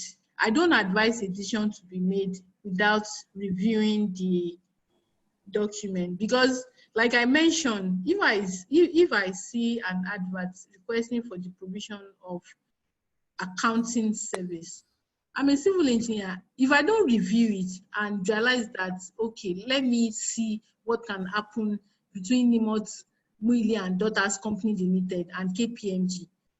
If I don't think it through and I just accept, what if the client now said, oh, Nimot, so you went to uni, like, you must get this job. Is it at that time that I want to start taking decisions? So before you take decision, it's better you take a polite, you say a polite no, I'm open for other opportunity, than for you to now say yes and you now start dragging your feet. So please, let's review before we take any decision. In anything, review first. Is it good for me? Even if you are taking up a job opportunity, a contract, review it first. Can I deliver? Do I want to work on site? Do I want to remain in consultancy? So Can please. I just say something when you finish? Yes, you go ahead. I think that question was because we were talking about when you get a tender, you need to tell them whether you want to go ahead with it or not, and then return the documentation. But before you tell them, you still need to review to have an idea of what is inside. That's what we're talking about. You need to look at it before you send it out. Send it. You can't talk about something you haven't opened or looked at. The only thing is, don't keep it for another 1 month or 2 months reviewing. Review in a few days. By then you should be able to make a decision and implement that decision. Okay. Thank you. There's another question here. Which one? Somebody wants a recap of the different types of requests. Okay. I want to let you know that next week, we're going to start with a review of what we've learned today. Am I right? Yes, we are. Yes, we're going to start with a review of this, but for the purpose of being able to understand today's zone, they would like to know more about that. We also need more explanation on RFQ. Okay. If you can take that question Okay. The two things, a recap on the types of requests. I think when you do that, probably there'll be more explanation on the RFQ. Okay, because I really... Maybe Engineer Nimot. No, just going back to the slides. I'm trying to figure out what he wants to know about RFP. And somebody wants to know what do you consider as the best option when it comes to risk management in your bid? That you know we're going to be having a presentation on risk management. Well, not too soon, but quite soon. Risk management itself. But in terms of this, Engineer Ju or Engineer Nimot can answer. The question was, what do you consider as the best option?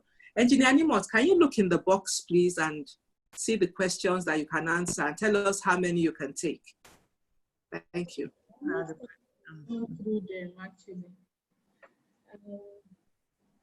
Okay, let me start from the bottom. Let me just start from the bottom, the ones I can answer. They said, how do we juxtapose lowest bidder policy with technical competency in tendering? Usually, what we normally do is you, first of all, carry out a technical evaluation. And when you complete that technical evaluation, anybody that scales through is competent to do the work. So you're now not looking at the price, it's whoever the lowest person is. So as long as you have a technically competent person and he gives you a price, don't forget that when you are preparing a bid, you also make your own company estimate. If your company estimate is way different from what the contractor is bidding, then it's either your estimate is wrong or the contractor doesn't know what he's doing. Does that answer the question? Does that answer the question? A yes or no, please? Tolulope?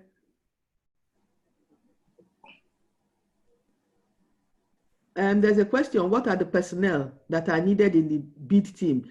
By bid, I mean the team bidding, Abi? Joshua, can you just say a yes or no? Because I'm a bit confused when it says bid team. Okay. You can go to the next question if the person is not responding. Okay, they have said yes. Okay, they've said yes. Okay, so there's a slide on that. Nimot, can you put up that slide, please, since your system is still open? There's a slide. You need the RFQ. No, not the RFQ. Put up the slide on the bidding, people who are allowed to bid. Okay, all right. There was a slide in which you had,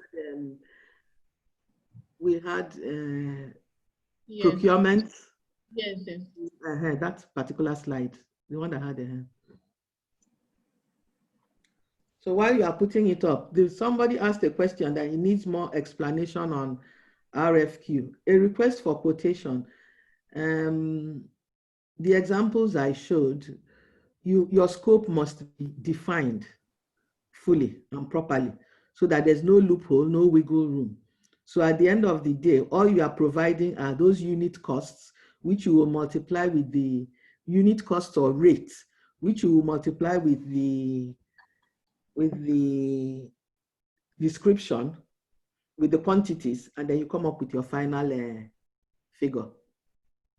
There are two types of requests for quotation. The one in which you use the bill of quantities, and that's the one when you have the bill of quantities, you have the items listed on one side, you have the quantities listed in another column, and then in the third column, you put in your costs. So you multiply your costs by the quantities, and you come up with your final figure.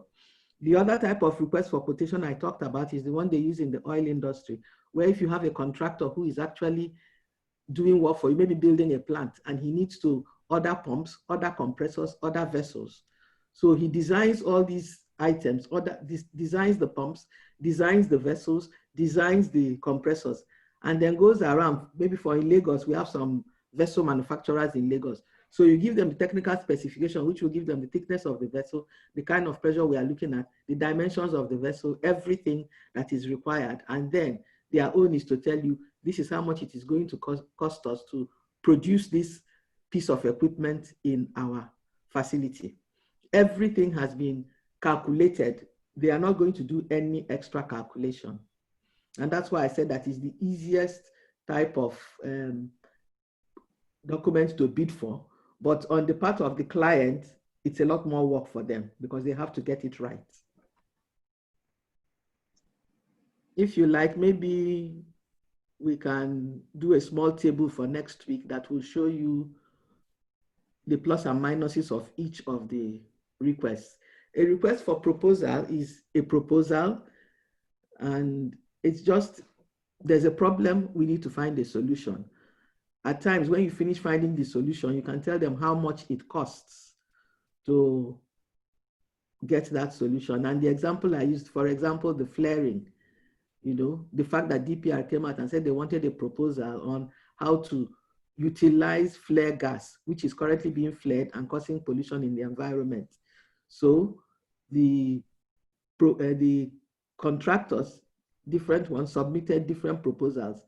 And the best proposals from, if I recollect quite well, were those that actually gave different options. One said, okay, we can use it for produce LNG.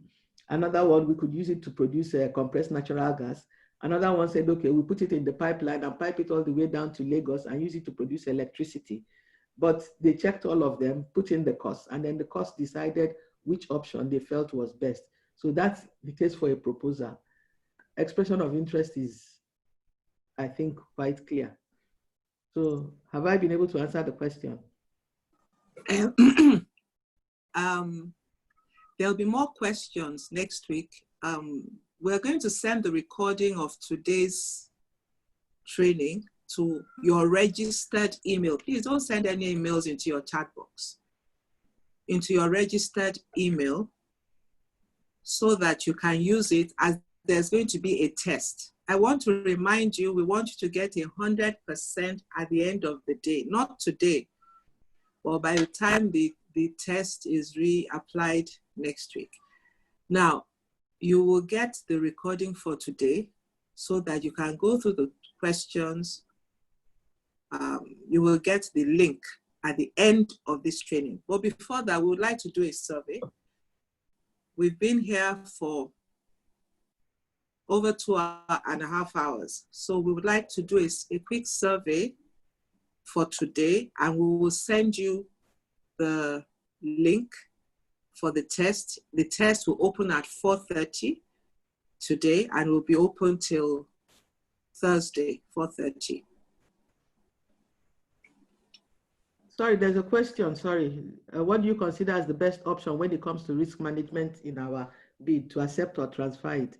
It depends on the risk. If you can transfer the risk, transfer it. I usually don't like accepting risks. So if I can put it somewhere else, fine.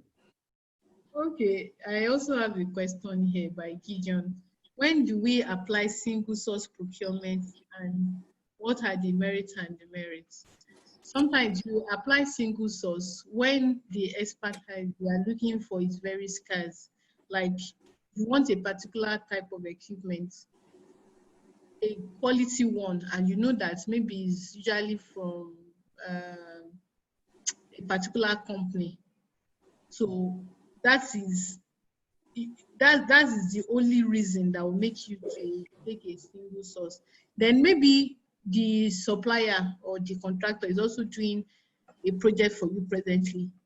So instead of starting another tendering process, you can consider that contractor. So the merit is that you may be able to cut cost and time for tendering process, but the risk is that since it's the sole supplier, it might also equally be expensive and come with a secondary risk whereby instead of delivering on the initial scope, the focus is now more on the new scope of, let me start something so that I can get the contract. So you actually both ways. How does it pay you in contracts? There's absolutely no contract that is risk-free. I hope that answers your question. Can I just add to that? Single source at times, what we used to do, if you have a pipeline that's bust and it's just bust and there's nothing you can do, you need to fix it. You don't have the time to go around start putting a contract in place. You just look for the most competent contractor around, call him, negotiate, and go in there and get the thing closed out. And that's what we do. He might, like Nimot said, like Engineer Nimot said, he will probably charge you an arm and a leg because he's the one. But that's unfortunately one of the risks that has to be taken. But then before you call someone in like that, then you know that he's a specialist in his field.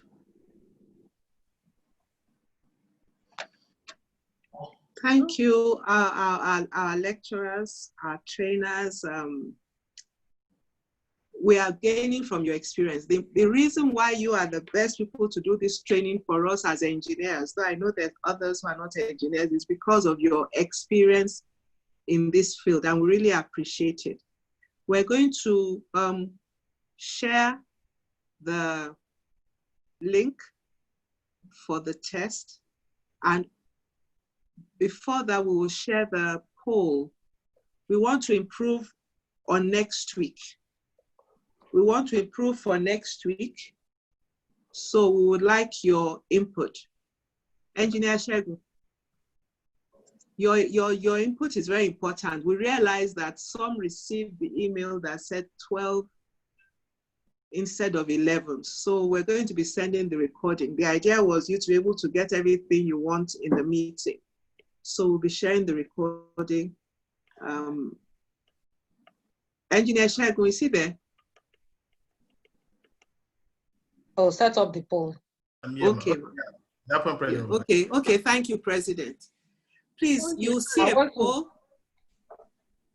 I want to also apologize for this time mix-up. I think I remember what happened now.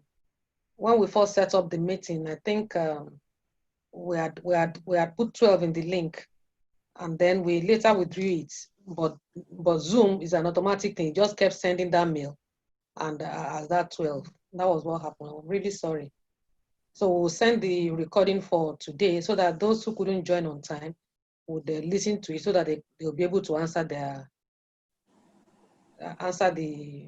do the test, please. And next week is going to be 11. We'll check the mail again and make sure that it's sent 11 o'clock. I apologize for that. Okay, sorry, the last question. Someone responded that request for quotation is used for items of jobs of low value. It's not true, please.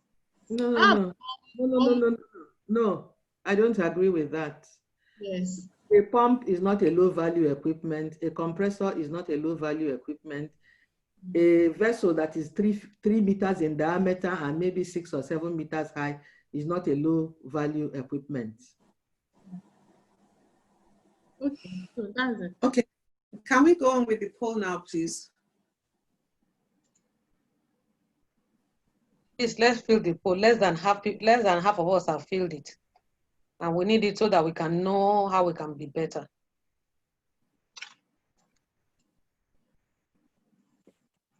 Please, can you check the chat box? Yes, I've seen it.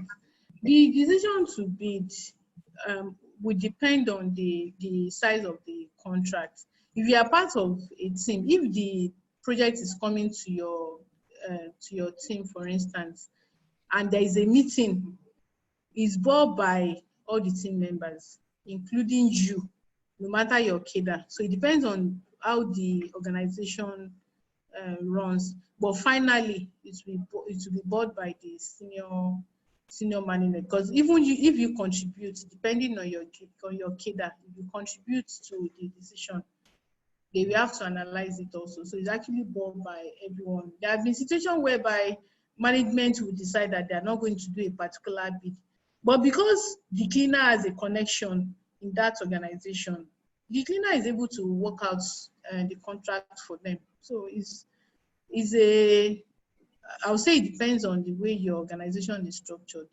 But eventually, the senior management bear the cost, because if it goes well, they bear it, and if it turns the other way, they are the sole individual that will bear the risk. Obviously, yes, I have heard it.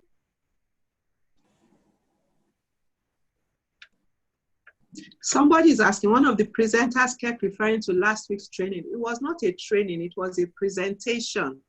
on PPP on this same platform. It was not a training.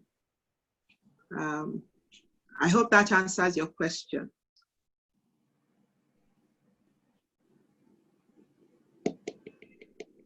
We'll have to leave some questions till next week. After the poll is complete, we will share the link to the questions. I want to remind you that if you want, and we recommend that you do the test because it will confirm how much you have taken in from this training, which is why we asked you to pay in the first place, so that you'll be able to use it in the coming weeks, months, and years.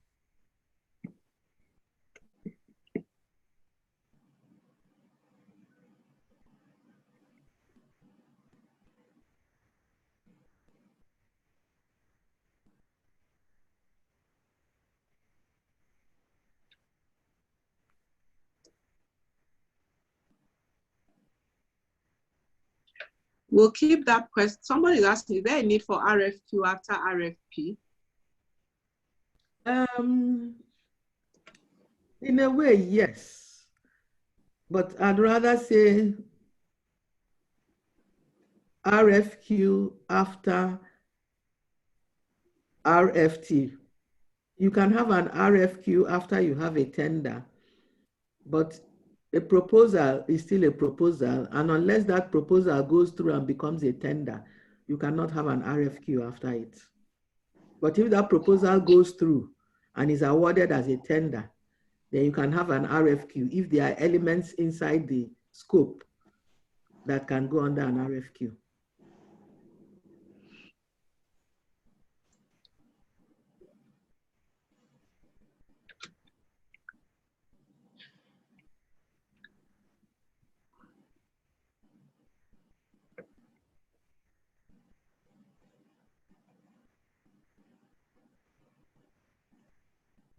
Okay, we still have a few people. We have 84% who have done the poll now. Maybe we should end it if you are not willing to. Yeah, I think we should end it. Okay. Maybe you don't want to. Yeah. Yes, thank you. I think we should send the link for the test to their email. What do you say, President? Yeah, Or we'll should send we? it there. We'll send the link to their email. The link for So the we test. don't have to, yeah, we don't have to share it here then. No, it's not Unless necessary. anybody needs it. It's not necessary. We can, you can share it, but at the same time, we'll send it to their email.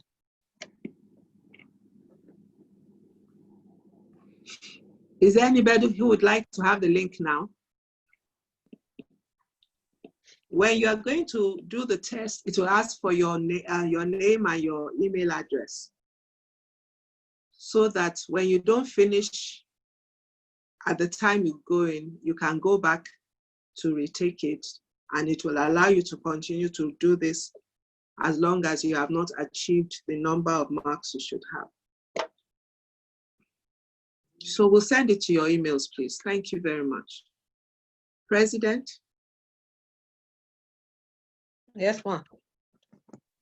I think we're done for today. Yes, we want to just appreciate everyone who's been here. Thank you for your time, and sorry for the mix-up. Next week is going to be by 11 o'clock again. We'll see if they will. I'll ask them to adjust that link that is on Zoom. Zoom was the one that sent out a default time. Thank you for coming. Hope you'll be able to use the learning you have learned today. God bless you. Bless you. Thank you. Thank you. Thank you. Thank you, Engineer Kechi, for being here. And thank you, Thank Engineer and Engineer Uju. you. We appreciate your sacrifice. Thank you for my baby, Engineer Nimot, and my friend, Engineer Uju. Thank you, President. Thank you, everyone. Thank you, Engineer Chinelu.